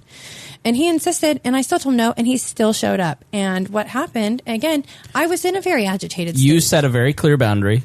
You said a very clear no, and he violated that boundary. But under the, guise of caring. Right. And so then I'm just like, oh no, how shitty is my life that when somebody cares about me, this is my reaction, or I don't see it, or I think it's weird, or I'm just being a dumb or girl. It's intrusive. Exactly. And actually the few people that I had reached out to just in the months leading up to this event, I had reached out to my ex-boyfriend, and then another guy that I had just dated for a short time, but also new person number 1. And I was crying, and I had no clue what was going on, and I just was like, hey, I reached out to the only people that I even thought to reach out to, which were these 2 guys at 2 different times, and both of them literally told me that sounded like he actually cared about me, and I should just be thankful that I had a guy in my life that cared about me. And I'm like, I can't get rid of this guy. Like, you don't understand. Like, and I'm like, all these things are happening, and I don't and I didn't know that they were him, but at the same time, I'm just like, all these things are happening, and then and this guy's just too much, and I can't get rid of him, and I don't know what to do. And they're like, well, somebody that actually cares about you, you need to blah, blah, blah. And it's like, and somebody that actually cares about and you. so That's I what get they off said. the phone, and I'm just mad because, at the same time, I'm not weak-minded, so I get that they were asshats for saying that, and I get that that's really not. But then at the same time, I'm like, how shitty is my? It almost makes you want to give up. It's not because I think what they're saying is true, but because I'm just like, well, how shitty is my life that is people's perception that when something like this is going on, and that's their response to me. It's like, really? Because I knew well, even at that time, that was not the case. Yeah. Like, it didn't matter if he cared about me or not. If I'm crying and I'm just completely out of my mind, like going crazy and trying to tell you I don't understand what's happening and all these things, and then something's wrong. Right. And it doesn't matter if that person cared about me or not. Right. And so I go into the doctor and I explain everything. And by the time I tell the practitioner person all the stuff that's happened, the lady just very judgy. And again, my face is messed up. So people, like, I already feel bad. I already feel judged. It was a very difficult time for you. I contemplated suicide at least 3 times a day. Like, I would love to just come up with a solid plan of killing myself. Like, that was my thought every day. Right. And the lady, I can still remember putting in the information, and she's just like, are you always this like amped up or this anxious? I'm like, look at my damn face. Yeah. Would you not? Yeah, I'm excited. I have an issue, and it's been going on, and I feel like maybe something like this is flared up. Maybe we can figure out what's going on. I think it's also, I want to interject here and apologize if I'm oversharing, but you would just be in bed all the time. You just couldn't get out of bed. I would lay in bed all because you day were and depressed. cry and just cry and cry and cry. He would come over to my house and crawl in bed with me and know that I contemplated suicide every day and tell me about how, other people may not like me because of my face and this and that, but he would always be there for me. Right. And when he showed up, the actual doctor comes in. The doctor wouldn't touch me. They didn't test me for anything. They didn't do anything. He tells me that I need to go back to my dermatologist, and if she said it's cystic acne, then it's probably cystic acne. It was not cystic acne. I mean, absolutely not. And also my lymph nodes were so swollen. Something was going on. Wouldn't touch me. Wouldn't do anything. So I don't know what he said to them. But the bottom line is, and I found out later that he was telling people that I was on meth. If I was on drugs, shouldn't you be? And if I brought myself to the hospital, shouldn't you maybe just test me and maybe call the police? Maybe test me and say, ma'am, you're on drugs, like something. Mm-hmm. They wouldn't do they did nothing. He sent me away. And actually, I was so furious. Like, I just remember in my mind, like, I wanted to attack the man and just gnaw his face off. I did. And let me bring in Shaughnessy and Lael. Like, is that an extreme case, or is that fairly, I mean, it sounds extreme, rat poison and all, but I think that's fairly extreme. Yeah.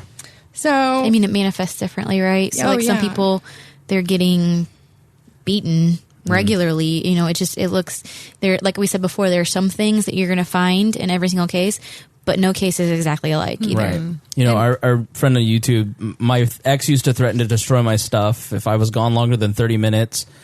He'd demand, he would scream, he'd be waiting on the porch to scream at me, that extreme anger. Sometimes it's displayed like that. Sometimes it's a sneakier form like this. Mm-hmm. It presents as caring as opposed to anger. Right. Well, he probably knew exactly, or he figured out what he could do to Miranda, because he knew that for her, he'd probably lose her if it was so blatant like that. But what he was doing, the abuse he was doing is he's inflicting this thing on her, and it's just further isolating her and trying to make her think, I'm the only one who could ever be here for you. Yeah. Let me share a personal story that I'm not proud of, because it's not nearly to that particular extreme. Hold on here. Restroom break. Because I want to show that it doesn't necessarily manifest itself in always in extreme cases. It can be in just a typical boyfriend-girlfriend relationship with one of the parties being unhealthy or both of the parties being unhealthy. I was in therapy pretty early on, and I had fortunately this person had kind of pushed me into therapy, and I was just saying to my therapist, like, well, I don't want her to do that. Something that was good for her, something that was going to benefit her, something that was going to grow her as a person. I don't want her to do that.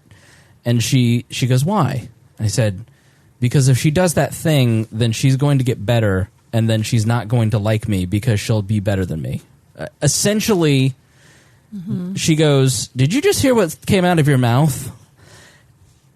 And I said, "I dislike myself so much that I want that person to not grow because I don't think I can grow or be a better person, and so therefore I want to keep them down." And I went, that's the worst thing I've ever thought.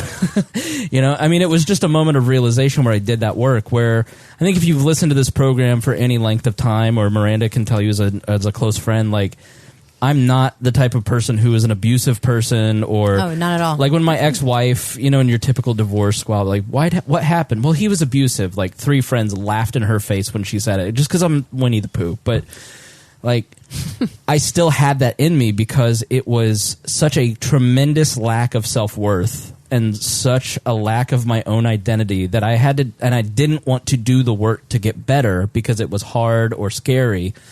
I wanted to keep my partners down because I didn't want to do the work, and it's easier just to abuse that, or to control, or to manipulate, or and I never got to that level. I never got to a level where I let it leak out of my head, but it was not like there. You were doing it with that intention. You were No. doing a survival, or From a sickness, a Yeah, place exactly. of a codependency, and a basically adult children of alcoholic standpoint. Like but I think that's the root. That's got to be the root of it. I don't know about you guys, but or you ladies, what you might think, but I just see. I have a lot of empathy for victims of domestic violence, but I also look at the people that are the abusers, and you go, what happened in their life that they can't get this right?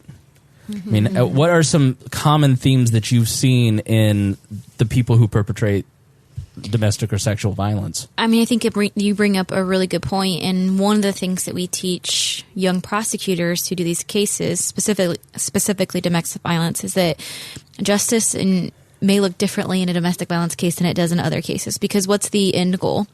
The vast majority of victims in domestic violence cases either recant, minimize, or just don't show up, and that's for all of these reasons that we've been talking about. Yeah. And I try to explain to them, you're seeing this is your job, but this is this person's life, and you've got to keep that in mind.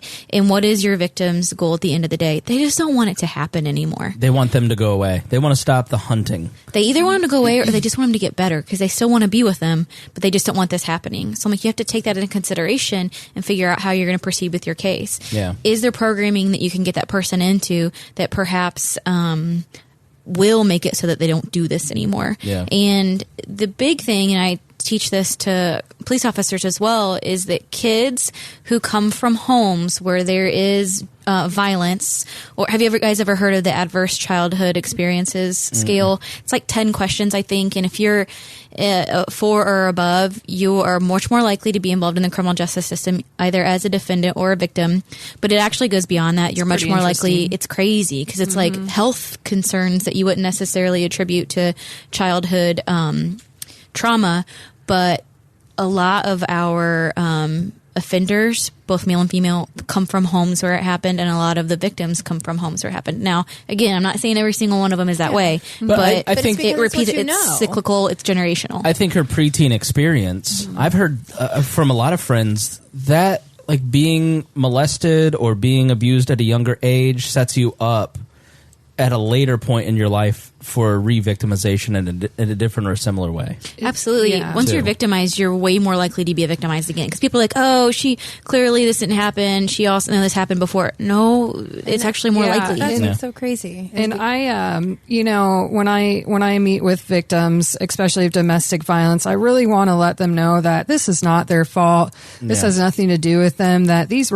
abusers were once children that were likely raised in observing family violence, and it goes back to I just had to pull it up because it's been years since I've studied any type of psychology, but Albert Bandura, if you guys have heard of him, he was the one with the Bobo clowns, and he developed what's called social learning theory about basically how children model the behaviors of the adults in their life. And so with this particular experiment, he had children observe adults, ones that were close in their life, punch the Bobo clowns, the clowns that would kind of fall over and pop back up. And then he had another group of kids that observed a different type of behavior, and then he put the kids in the room, and the kids that witnessed the violence with the Bobo clown also treated the Bobo clown in that manner. And so it's a learned behavior, and it starts at a young age, and I can't tell you how many times that when I've talked to survivors of domestic violence, that when I tell them that they were likely witnessed violence between their parents, they're like, yeah, he or she told me that they had a rough childhood.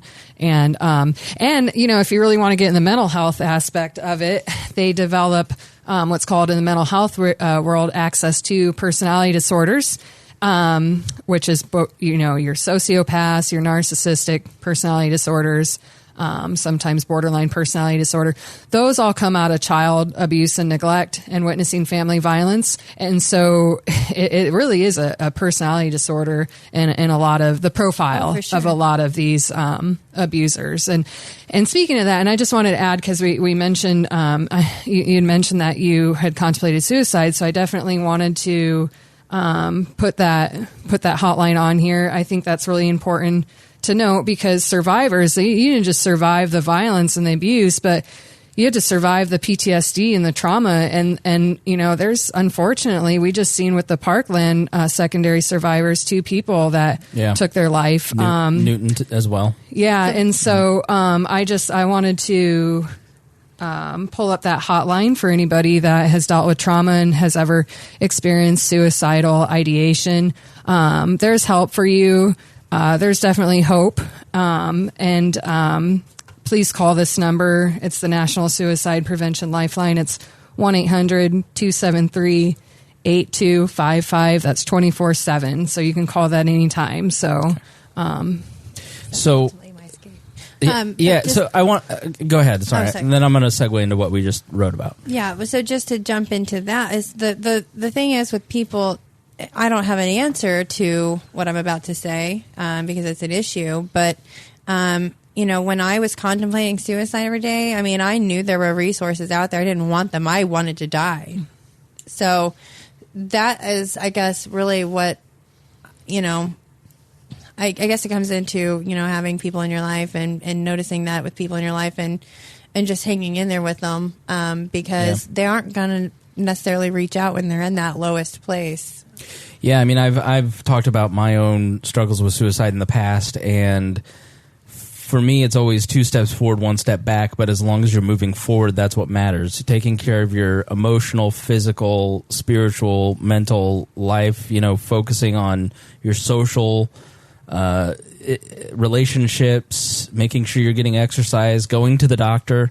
You know, if you need to learn how to get a therapist, all you could do is, if you have health insurance, go to your health insurance website and look for somebody that does cognitive behavioral therapy or talk therapy. Or it really wasn't that expensive for me to do it, but it was like personal training. You know, you'll spend money on a diet or you'll spend money on your physical life, but then you won't spend $30 a week to go to the therapist for a year. Which has taught me to be a better man. Has I think, if you go back and listen to this program 5 years between 5 years ago and now, it's night and day. So it's not hard, and there are a lot of resources out there. But I think a lot of it is just moving forward. If you're gonna, like, for me, the way that I crawl out of it, do one good thing for yourself a day and call it quits. Like, just start. Like, it's like, today I'm just going to eat under 2,000 calories because I'm not going to self-medicate with food, or I'm going to leave my debit card at home so I don't buy too many books on Amazon. Can you tell I had a problem? Why are you not a social worker? I'm going to recruit you. My phone would tell you that I am. But you're absolutely right. That's actually, I mean, part of what, at some point I realized, you're not going to kill yourself. You don't have a good plan. And my luck, I just ended up maiming myself and make things worse. So that was really my mindset. And so at some point I realized, like, you don't have a choice. You're not going to die. Yeah, you don't get to die now. That's unfortunately not in the cards for you. And so you need to start moving forward. And that was what I did. And, you know, this guy was so calculated and just, he's done this before, like I said. So like I said, he has 2 children they're twins with a girl. And she's out of her mind. Okay. Just like, she would say things like, I would, read the text messages and stuff. They don't make sense. Like, she's crazy. And so I never, that was another thing that never quite sat with me. And I had even asked them, like, how did you have children with somebody that is clearly that out there? Oh, she used to be fine. And, he blamed it on after she had the children that this just happened. Well, since I had known him, she cannot live alone. She is now schizophrenic, and she can never live on her own again. She'll either have to live with somebody or in a home. And it just blew my mind. I'm like, how does that happen overnight? But it happens overnight because he was poisoning her. I know that for a fact. I know that he did that to her.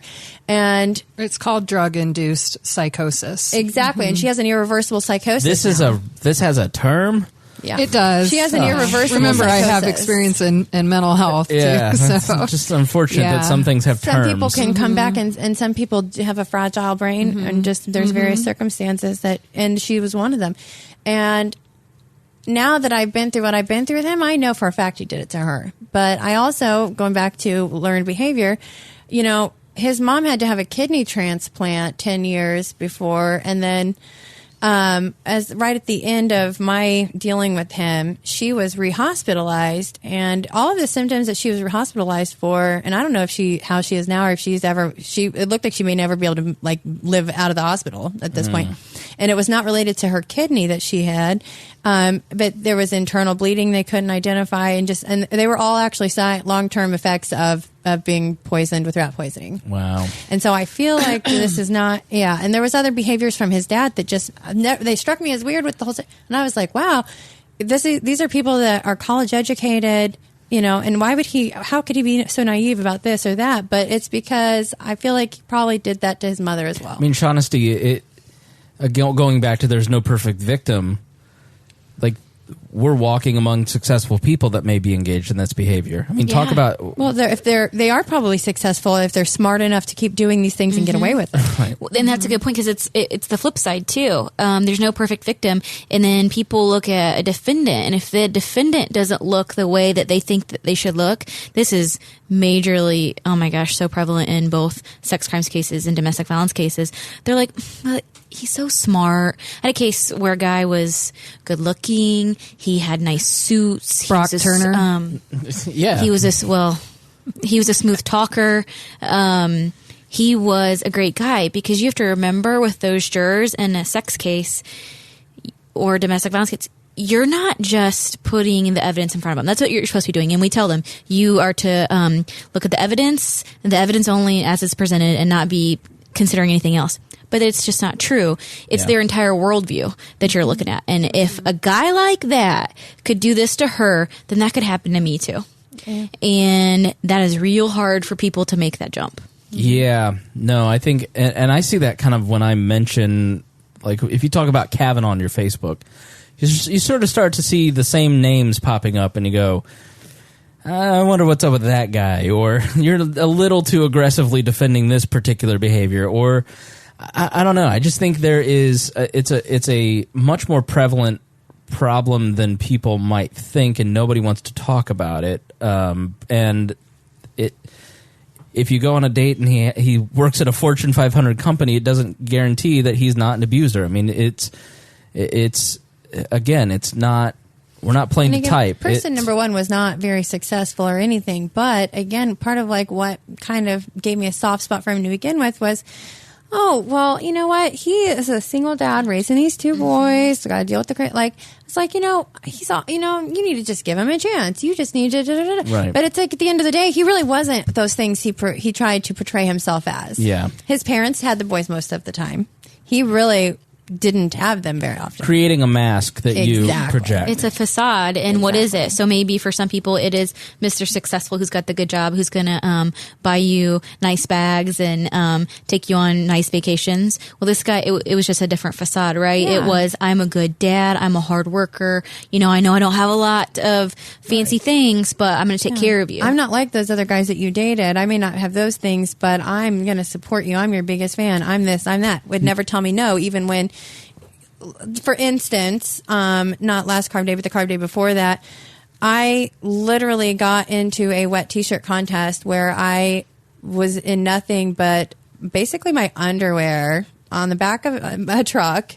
And this is, again, part of it is because I had never gone wild like that in my youth, because I had a kid to take care of, so I had to straighten up. But then part of it was, again, my mind not being in the right place.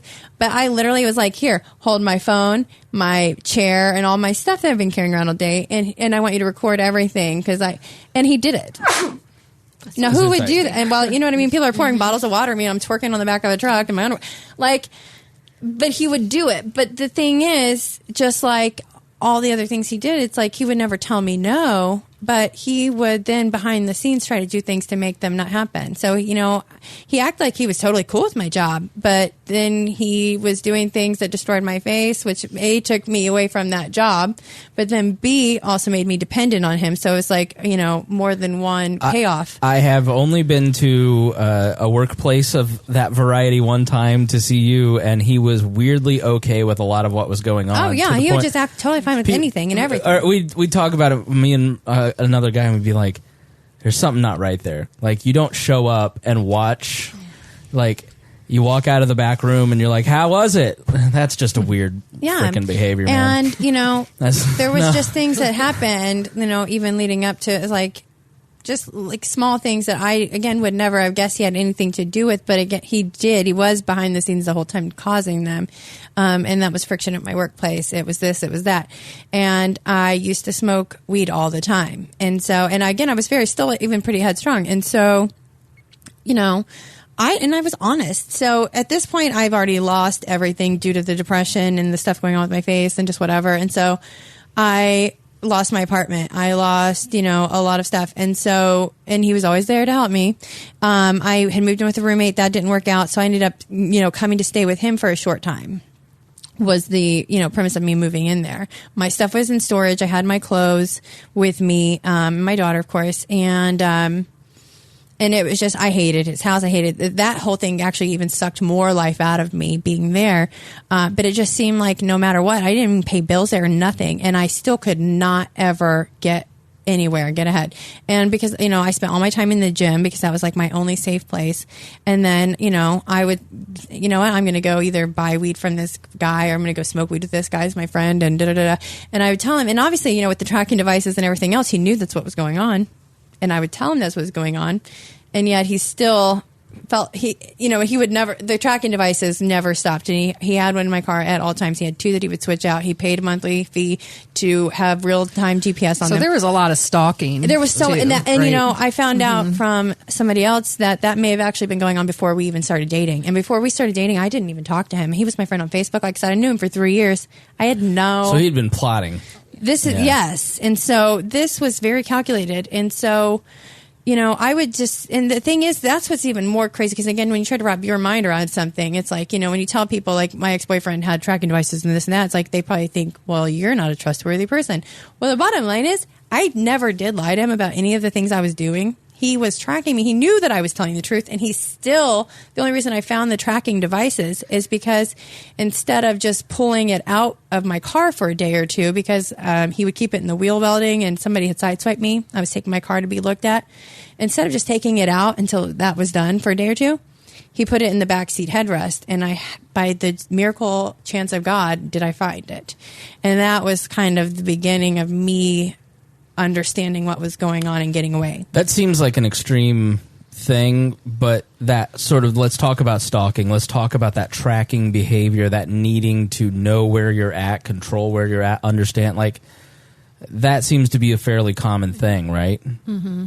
I mean, how could you see signs of that if you were in that particular situation? Because I would guess you were totally unaware that this was taking place till you find it, right? The sick thing is, I wasn't. I mean, I can remember when I still had my apartment, I had leased apartments there. You know, I'd lived there for a long time. Then I leased apartments there, and then I just continued living there when I stopped working there. My apartment manager, and it's what's so crazy. The stuff with my face had just kind of begun happening. You know, it was a couple months in probably. And my apartment manager came to me, and we were good friends, and he said, like, hey, so, you know, what's going on with you? Something's not right. And again, like most people, I think he assumed I was on drugs, which is understandable. I get it. But, I mean, I literally pulled him into my kitchen and was like, and again, things were somewhat fine. I had kept telling person number one, like, you know what, this is too much. I need some space. But we were still on good terms. But I don't know. I just felt it, but yet it made me feel crazy. It's just a million little moments. I felt it, but it made me crazy. Of doubting yourself. Yeah. Like in this story, you just sort of hear all these little moments of something's not right, and then you ignore it. Yeah, all these like little things that would happen, or he would like. I felt like he knew something that I hadn't told him yet, and it was just like strange because not like I was hiding it, but how would he know before I could tell him? Just all these little things had happened, and so I kind of felt like, you know, these things were kind of going on. But then, when he came to my house to talk to me, I literally pulled him into my kitchen and was like whispering, like, hey, I don't know what's going on, but he can hear you. Like, he has something in my apartment, and I know that he can hear us.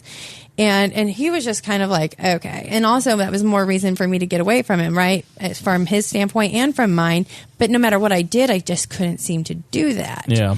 And so, and the thing, and that was just the beauty of it too, because obviously I was already having financial issues. And so, you know, that was the way he would get in, even when I would just say, like, I need a break, I need space. Well, let me just come and get your car and fill it up with gas for you. Because that's when he was switching out the tracking device. So he would do that at least once a week. Let me just bring you coffee, which I think the coffee is what I think my Starbucks is what he was putting the poisoning in. And so, you know, just all these little things. But you come to find out, he did have a camera in my bedroom and the smoke detector. And even when I moved out of the apartment, so their smoke detector was beeping, and it was like, if you look up the code of beeps, it will tell you, like, there was a malfunction. And so I still remember, like, the thing was beeping, it was driving me crazy. And he was like, well, let me just change the battery. And I was like, look, because I told him I was calling maintenance out. He's like, let me change the battery. And I'm like, it's not the battery. And I'd get really irritated because I just was like, this dude's a fucking idiot. And so, you know, he's like, well, just let me try. And I'm like, person number one, you're a fucking dumbass. It's not the battery. I just showed you. I Googled it. It's a malfunction with the thing, blah, blah, blah. Well, he got my little step ladder and he got up there. And of course, he annoyed the shit out of me. I didn't sit there and watch him. I went about my day in my apartment and did whatever. Well, when maintenance came out to finally fix it, I just remember the look on his face. He was like, I have never seen the wiring so messed up in one of these. And that was after, you know, person number one had gotten up in there and tinkered and obviously removed whatever he was doing. So for the sake of time, let's start kind of winding it down a little bit. But I think it's important to talk about how you got away from him. I got away from him because all the things that he was doing, like I said, with, you know, causing me to lose my job, you know, he confronted me about being worried about my drug problem one of the nights that I was leaving to go either hang out with. And again, my drug problem was weed. And I understand that for some people that knew me at the time, my face was crazy, whatever. And it's like, they might have thought like, oh, but that literally was my only drug. I have never done meth. I have never done hardcore drugs. And like your behavior was over the top. And like, I didn't know you really before or right. But so I just assumed you were an over the top person. But and I am. But that was heightened for me. Right. But it wasn't ever way out of the realm of insanity, or like, it wasn't like you were just different than me, or the way that, I mean, I lived my life like in a cocoon, but you weren't, you could just tell like something was off, but it wasn't drugs. It was, right. It was literally, and I just thought it was like maybe that mental place in my life because I had been so conservative for so long, but as my daughter was getting older. But do you think he was kind of pushing you to? But he did, yeah, he pushed me to that. And some of it was the drug induced state that I was in, but then some of it was just like the thing at the track. Like, I tried to get away from. I wanted them to go away. I would have been totally fine if he would have just left my stuff and left me there. Do you think that he was pushing you to self-destructive behavior? Yes, right. Just to cause me to need him, but then to also keep other people away. Yeah. And so ultimately, I was exactly where I told him I was going to be, getting actually getting some money from a guy for my phone that I had just bought some weed from. And it was just, again, just some like young kid, like 24 or something. I met him in front of the casino one morning. And then the police pulled up behind me, and the cop got out.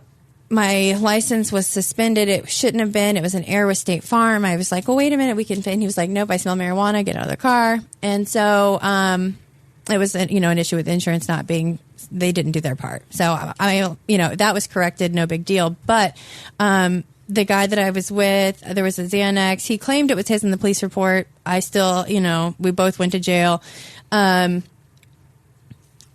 Okay, so then this anonymous disturbance was called in, which is what the cop said. There was an anonymous disturbance reported.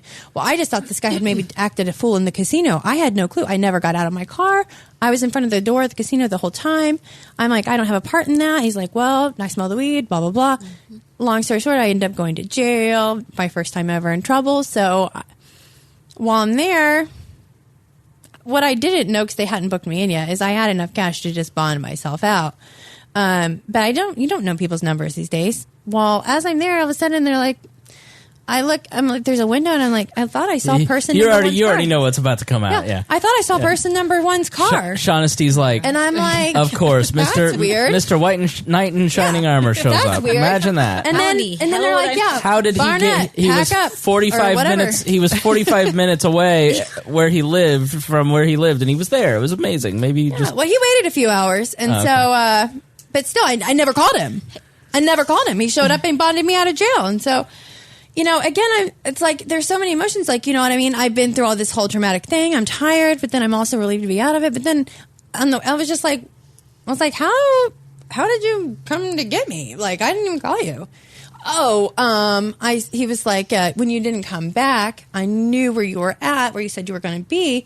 And so I looked it up online. But the thing is, they didn't even book me in until he bonded me out. So I wasn't online. Oh. But again, that I didn't know at the time. So I'm just like, well, that's crazy. And so it wasn't until finding the tracking device in my car as I was preparing to, try to get away from him, that then things start making sense. And so Space seems to be the thing that kind of helps you put it all together, is it not? Yeah, for sure. Time and space. Yeah, getting away from them, because then it's like you have time to stop being gaslighted and start putting things together. And so when your girlfriends or friends of any nature say, delete them out of your phone, delete them off of Instagram, delete them off of like social media, I think just those steps, block him on your number, like those little things, that's hugely important. Get a protective order. Yeah. Well, I was denied. Oh gosh, I was denied one, and so so what would happen? And we can get to that too, and I get it. But so what then would happen was I found the tracking device in my car, just this, and I start putting things together, and so I didn't care at that point. I'm just like, I'm getting away. I got to get out of this guy's house, or I'm going to die. I don't even know, and so. I knew a guy who was looking for a roommate, and I'm like, that's perfect, like, blah, blah, blah. Well, again, this stuff's been going on my phone, and I felt like he had something on my phone, but I'm like, oh, no, surely I'm crazy. No, he had my phone cloned, and so he knew everything that was going on my phone.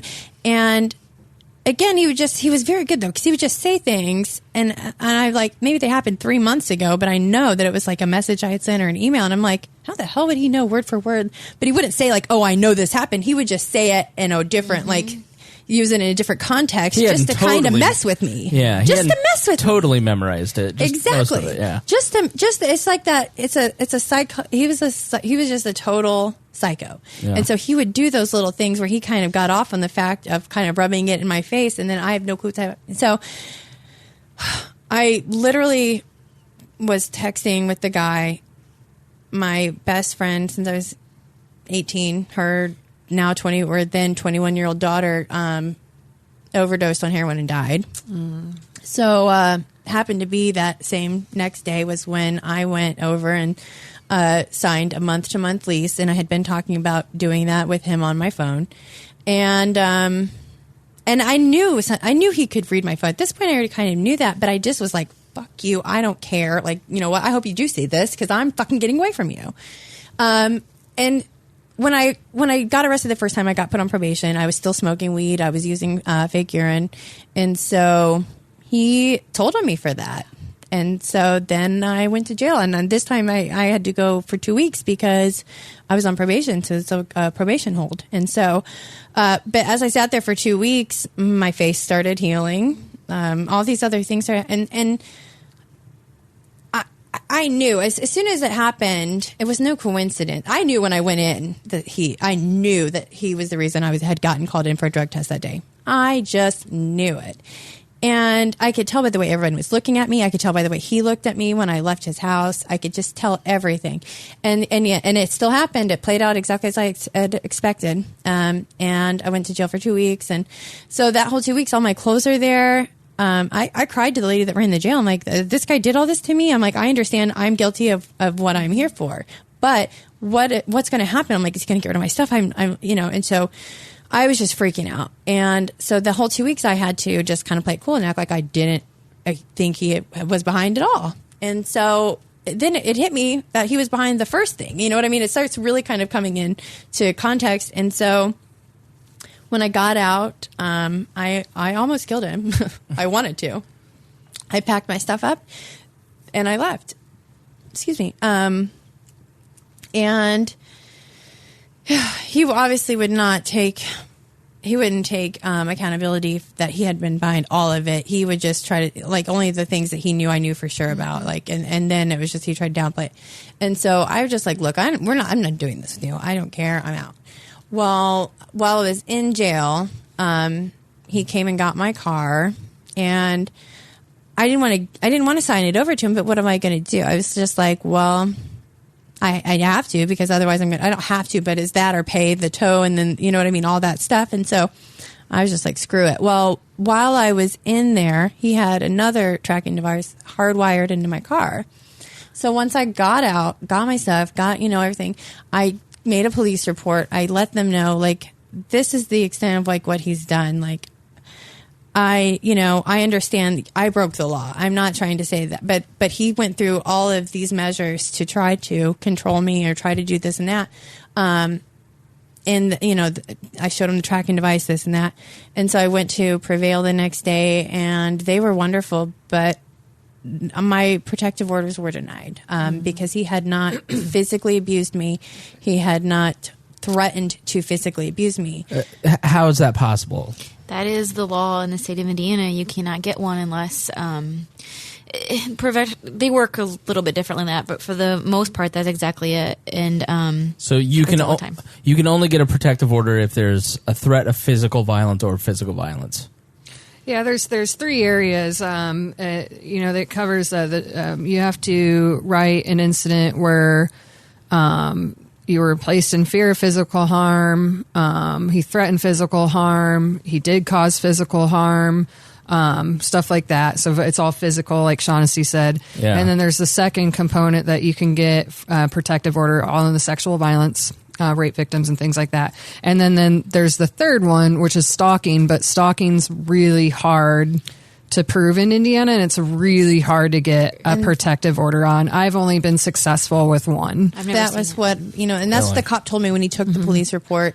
He told me, like, I don't doubt what you're saying. Poisoning your... But you can't prove it at that point, because now this time has passed, and I can't prove that he did it. I mean, I didn't even know what was going on at the time, so I can't go back and say, well, now I know it was him, So is there just a huge set of holes in the laws that are written by the state legislature or cities in their statutes? There are tons of gaps in the law when it comes to protecting victims. And every year, as part of what we do is we lobby and we try to help help write laws to bridge those gaps. And then some of the things we come up with, that's what, my agency does. This year we got a comprehensive victim rights package through Senate Bill 551.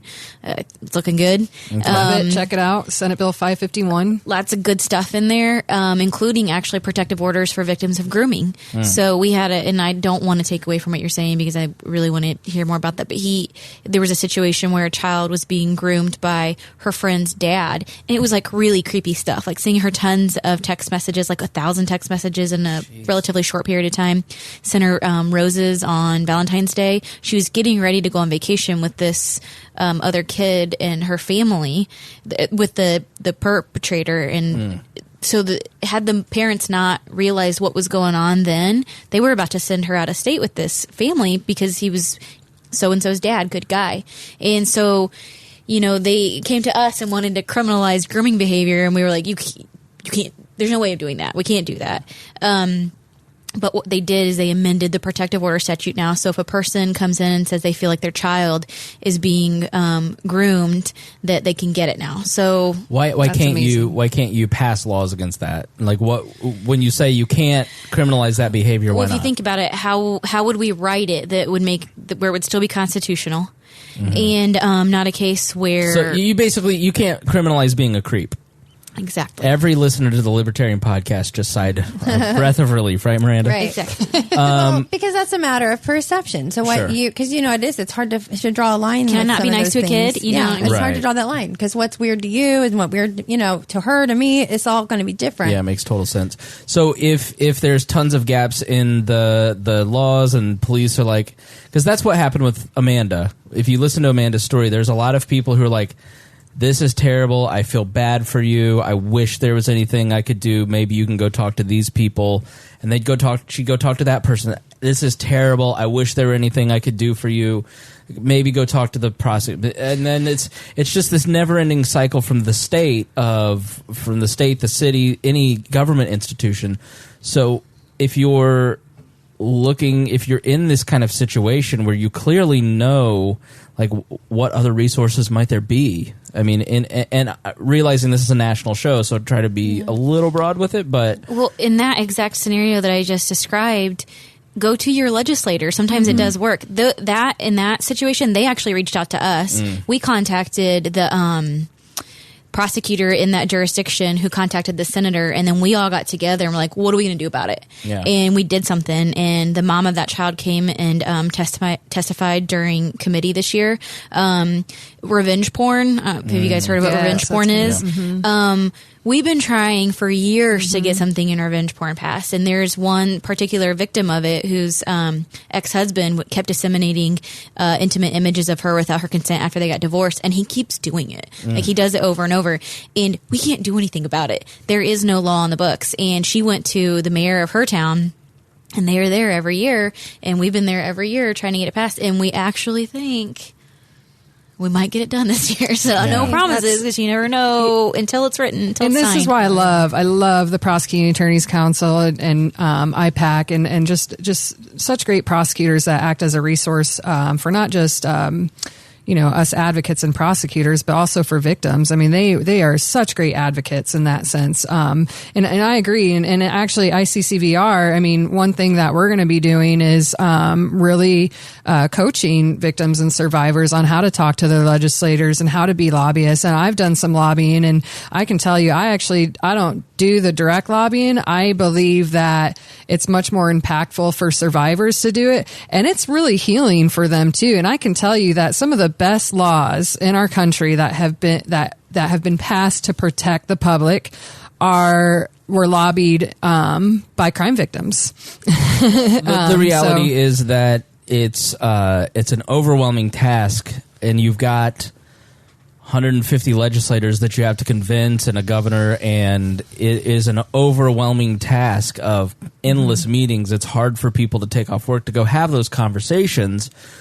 But if we're not getting the government that I would like to design at this point. This is the government we have, and there's children that are being hurt now. There's women that are being hurt now. There's men being hurt now. And you have to rise to the occasion. If you're interested in helping with some of this stuff, you have to be an advocate, write the people that are that represent you to support Senate Bill 551, things like that. And you have to go, like, step up. I mean, that really is... Take action. People have to have personal conversations with legislators. And one thing that I try to do with the show is humanize the people that are involved in government. Like, obviously, Shaughnessy has come here today to talk to people that, like, in the abstract, like, oh, prosecutors, or oh, this. But in reality, you're somebody who deeply cares about the people that you work with and getting justice for victims. Absolutely. I mean, it's hard. And, it's easy for other people to armchair quarterback the things that we do. And we get a lot of crap in the media and things like attacking plea agreements and things like that. But I just encourage people to think about everything we've talked about tonight and all of the factors that we have to consider when we're going into court, because I'm trying my damnedest not to put my victim through any more than they've already been through, because I've had multiple victims tell me that going through the system was harder than what they had been through already. Yep. And unless you have had to hold a victim of a rape or a molest or domestic violence after a jury has found their offender not guilty, you don't get it. And so I'm going to do whatever I can to make sure that they don't go through that. Can you talk about being a victim on the stand? We mentioned it off air, but I think it should be on air. So Leah was talking earlier about the victims' rights, and I'm talking specifically about Indiana. It is constitutionally written. I think it's Article 1, Section 13. Don't quote me on that. Don't worry. And then it's statutorily prescribed. We're not going to argue with you. We're not lawyers. But it's treating victims are supposed to be treated with fairness and dignity. And there's these whole list of things that they're supposed to be given, these rights and these respects. And there is one major caveat, and that is unless it infringes upon the rights of the accused. And anybody who has ever seen a victim sit through a cross-examination on a stand in a court of law would say, excuse me, where's the fairness and dignity? And then, the defense says, well, this is zealous advocacy on the behalf of my client, and I'm going to do what I have to do. Right. And some of the things, and sitting there at the prosecutor's table, there's only so much I can do, because they do have that right. They have the right to cross-examination. That is a constitutional right. Right. But it's really hard to watch it when you know what your victim's already been through. And if you've got a skilled defense attorney, they know the preconceived notions that we talked about earlier on behalf of the jurors, and they know they're exactly very good at what they know do. how to get that response. Yeah, they know how to question the victim in a way that plays on those notions that your jury's already thinking of. Right. And so they're really, really difficult cases. They are. And, and that's one thing that we can do as advocates is really educate our clients and survivors on the realities of the criminal justice system and not sugarcoat anything. I mean, I'm completely honest with them about the probability of a conviction, especially in sexual violence cases. I mean, statistically, out of every 1,000 rapists, only 5 are going to see prison time. I mean, it's like 3%. Believable. And a lot of it's for what Shaughnessy was talking about. And so it's like I have to prepare them for that and testimony and things like that. But also, I'll tell you, I hate the word plea deal. I hate the word. I think it should be called plea negotiations. It's really not what the victims and survivors think. Or not. But it just sounds kind of bad. It really is that, like Shaughnessy was saying, is that, you want to really avoid a trial, and sometimes plea deals can be a good thing. And if we can somehow explain to victims and survivors what that entails and what aggravating circumstances are that the prosecutor is going to argue, and what mitigating circumstances are that the defense is going to argue. And the fact that I tell victims all the time, do not ever underestimate the power of a defense attorney, because they are really good and they are good at what they do. And I've seen them perform in court, and it's Shaughnessy, I'm sure you can talk about it. I mean, it's a game. It's kind of like you guys are dancing in front of the jury. And so, for a victim and survivor, I mean, this happened to them. There's no, we need a jury. Like this happened. And so, so they don't understand the, what do you call the process proving beyond a reasonable doubt. Yeah. The strict and heavy burden. The heavy burden, the fact that you have to convince jurors what they have to have, like, be 99% sure that person's guilty. I would never describe it like that, but just reasonable doubt it's kind of a tough concept too, right. Like for the average person, for lawyers to understand. But having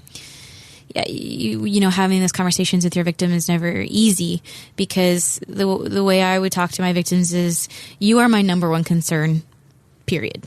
Right. But you have to understand my number 2 concern is the next person. And so I've got to do everything I can to make sure this isn't going to happen again to somebody else. And so if we're going to plead this a different way, then I would like to plead it, but I know that this person will sign that, and it's going to put them on the sex offender registry. And so I can try to say the next person, I want to do that. And I never, ever set high expectations for these cases, right. Because you simply can't. I have seen cases that I was like, oh, this is a slam dunk. and we lost them. I've seen other cases where I'm like, because if you're doing this job right, you lose sometimes, period. Yeah. Because there are some times where it's not a strong case, but I think I might be able to prove it. And I know in my heart, I believe my victim, and I know that that person did that. I'm going. Yeah. All day long, I'm going to go. And I'm To trial. When you say you're going to trial. You got to do it. And sometimes you're going to lose. That's just the way it is, because you got to do right by that person and by your community, because that's the whole point. That's what we're supposed to be doing. Yeah. I'm going to start wrapping up, because you two have been more than you three have been more than generous with your time, and I know it's getting late. But I would be remiss if I didn't ask about, like, not the Kavanaugh situation specifically, but when we were going through that as a country and people are questioning Blasey Ford's credibility.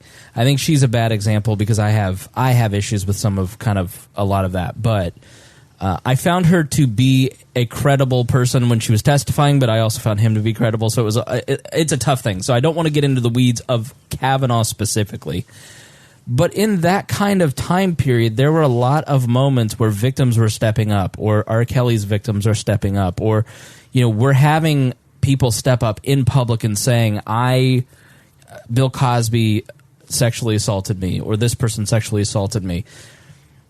Working with people on a daily basis like you do, when you see some of these things, are you able to discern who is telling the truth and who is not? Or how do you personally kind of work through, like, a Kavanaugh accusation, false accusations? I mean, I've had them in my life. I mean, it happens, unfortunately. If you have an interpersonal relationship that fails, it's a very easy way to kind of, so I'm sensitive to that side too, but the reality is that sexual assault happens, and people who are in prominent positions may have done things 20 years ago.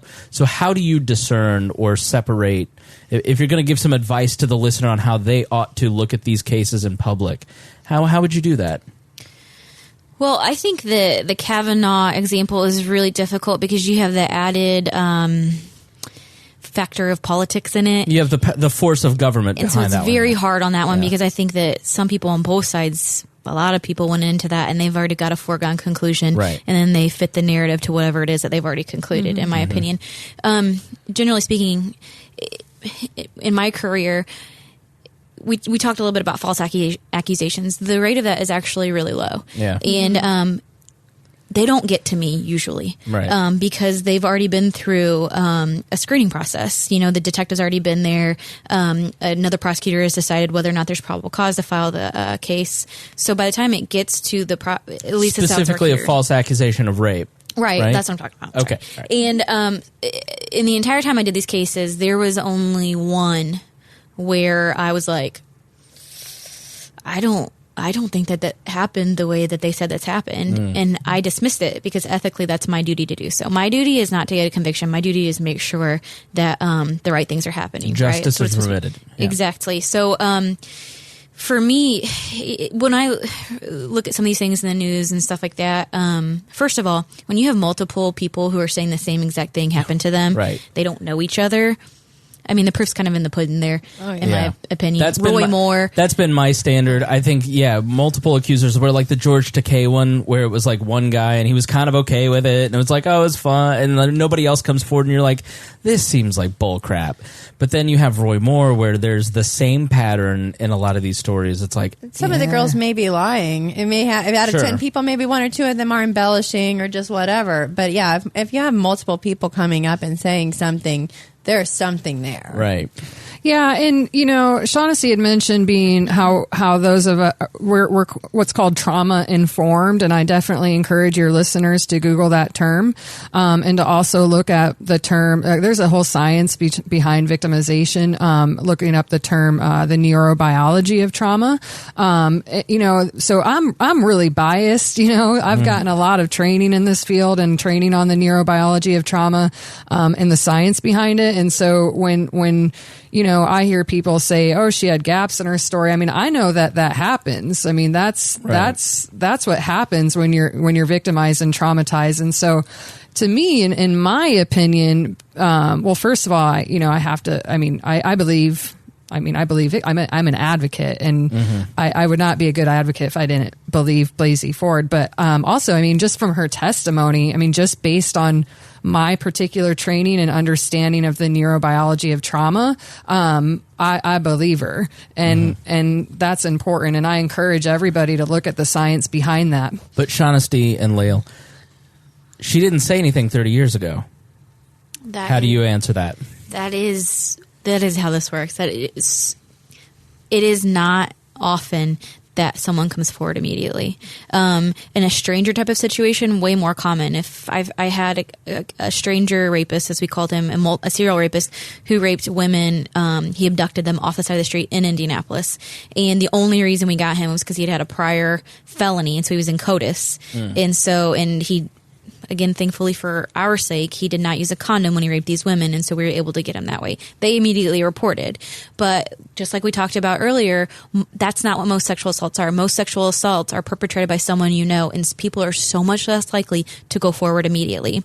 And the fact that Miranda, for instance, told family after the second it happened. She kind of pried it from me. She could tell something was wrong, and she was, that I would have, if it weren't for her doing that and questioning me and and it all happening right then when I got home from it happening, I don't know that I ever would have come forward, because I felt, you know what I mean? Like I was somewhere I shouldn't have been, basically.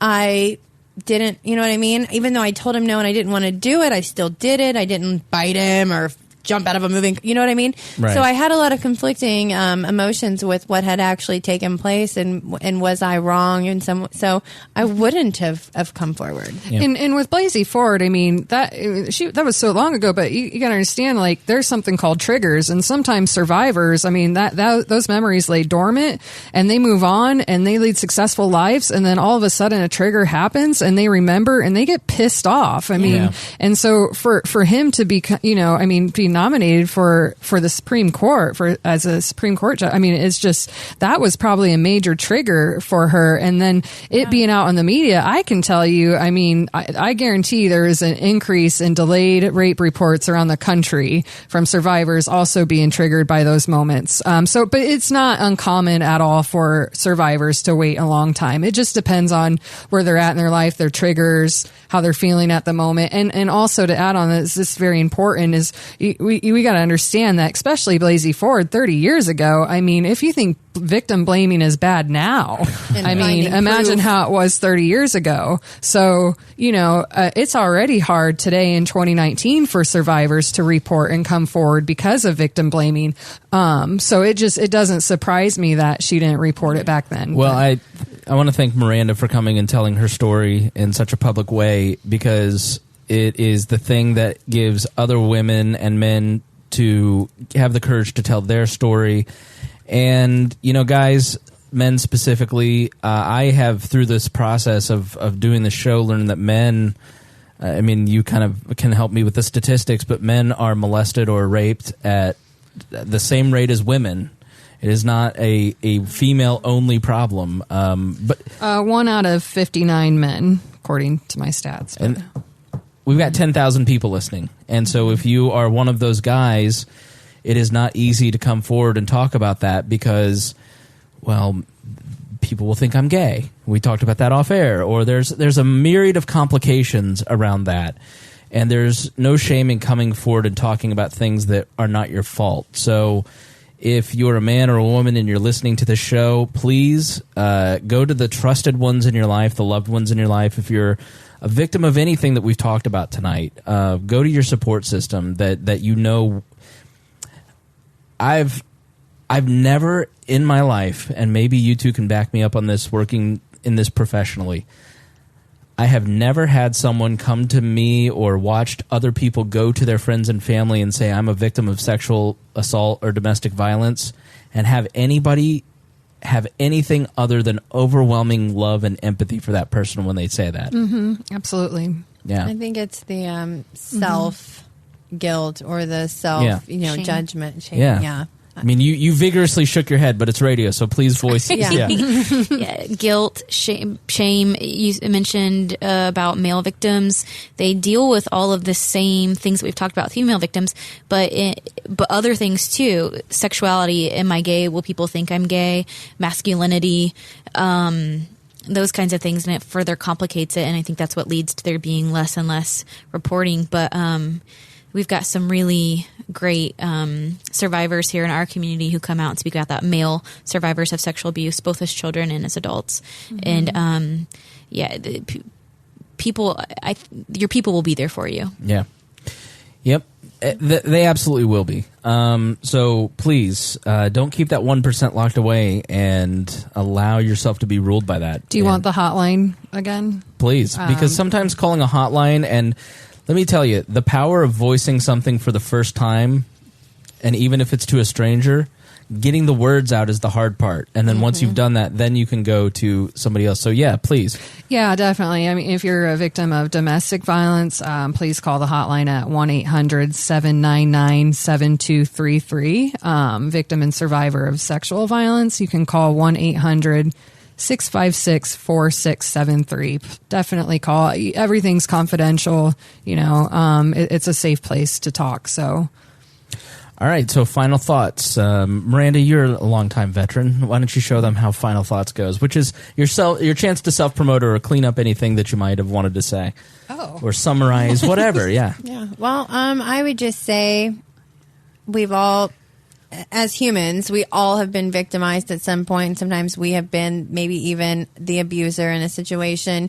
And really, if you feel like you're in that position, if you feel like something's not right, don't ignore your intuition. And regardless of how hard you think the road ahead is, or, if anything can happen, start taking those steps, make those calls. I honestly really was at the lowest I could get. And thank God, we want to bash the government and whatever, but not just us, but in general, people. If it weren't for the fact that he had involved the police, it wouldn't have opened my eyes, but then also that gave me a sense of security. Now that, the government was involved, the police were involved, the judicial system was involved. So when I left, I was able to get away from him.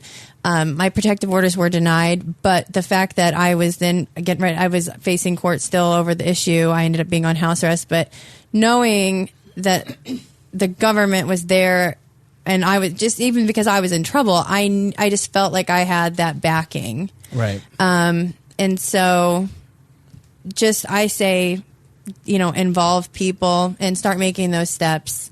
Because no matter how bad the situation is, things will not get better until you do. Yep. Shaughnessy?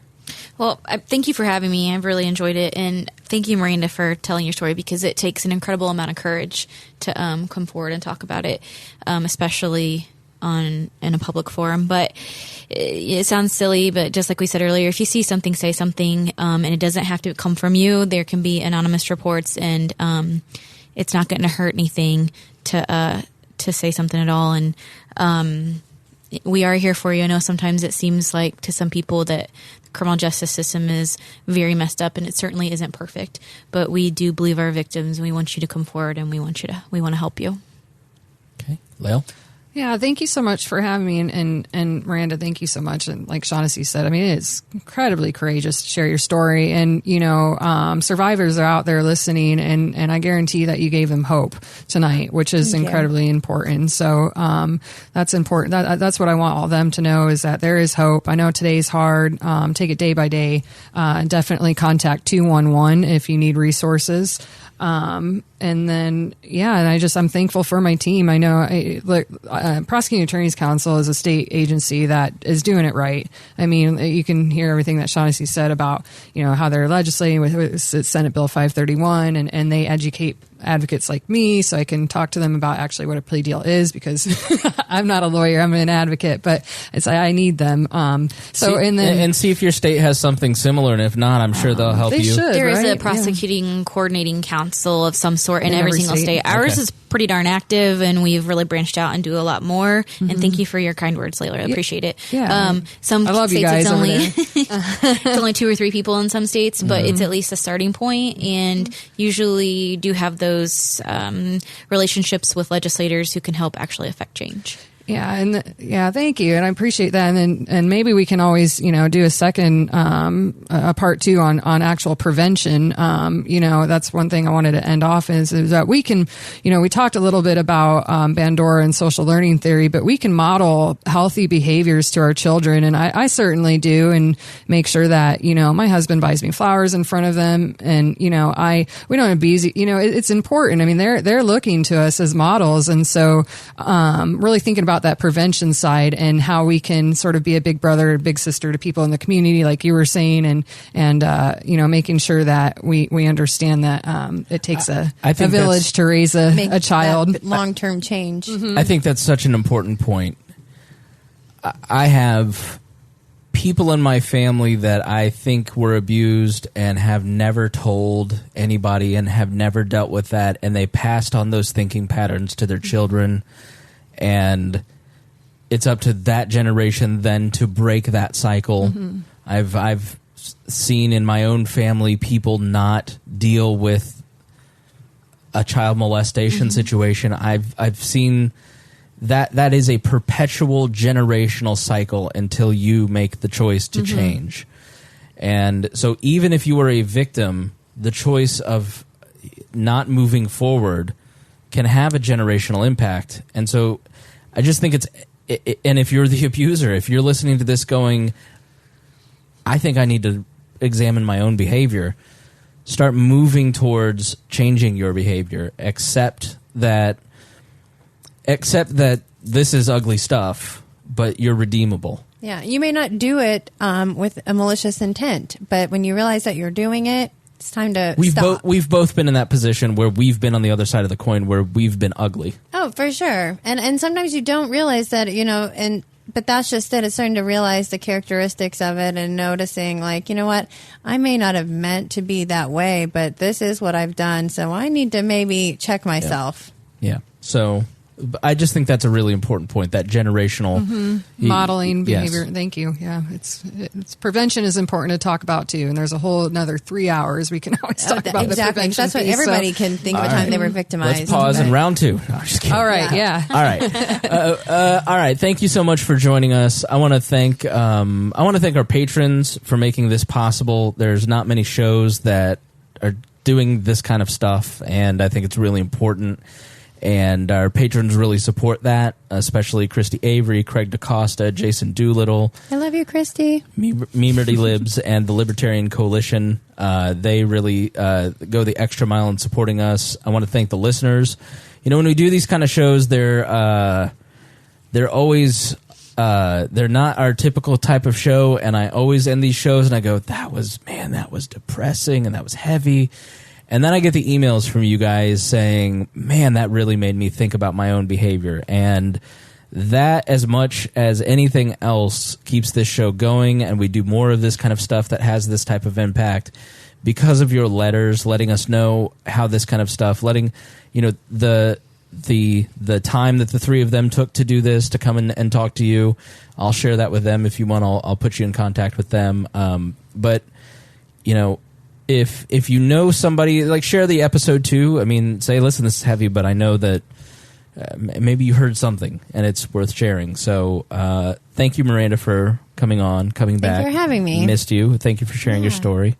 Thank you, Shaughnessy and Lael, for taking the time to come and do this. Thank you for having me. Yes, you guys were awesome. Thank you for hosting. Absolutely. Yeah. And thank you for being an advocate for men, or voice for men and things like that. Thank you.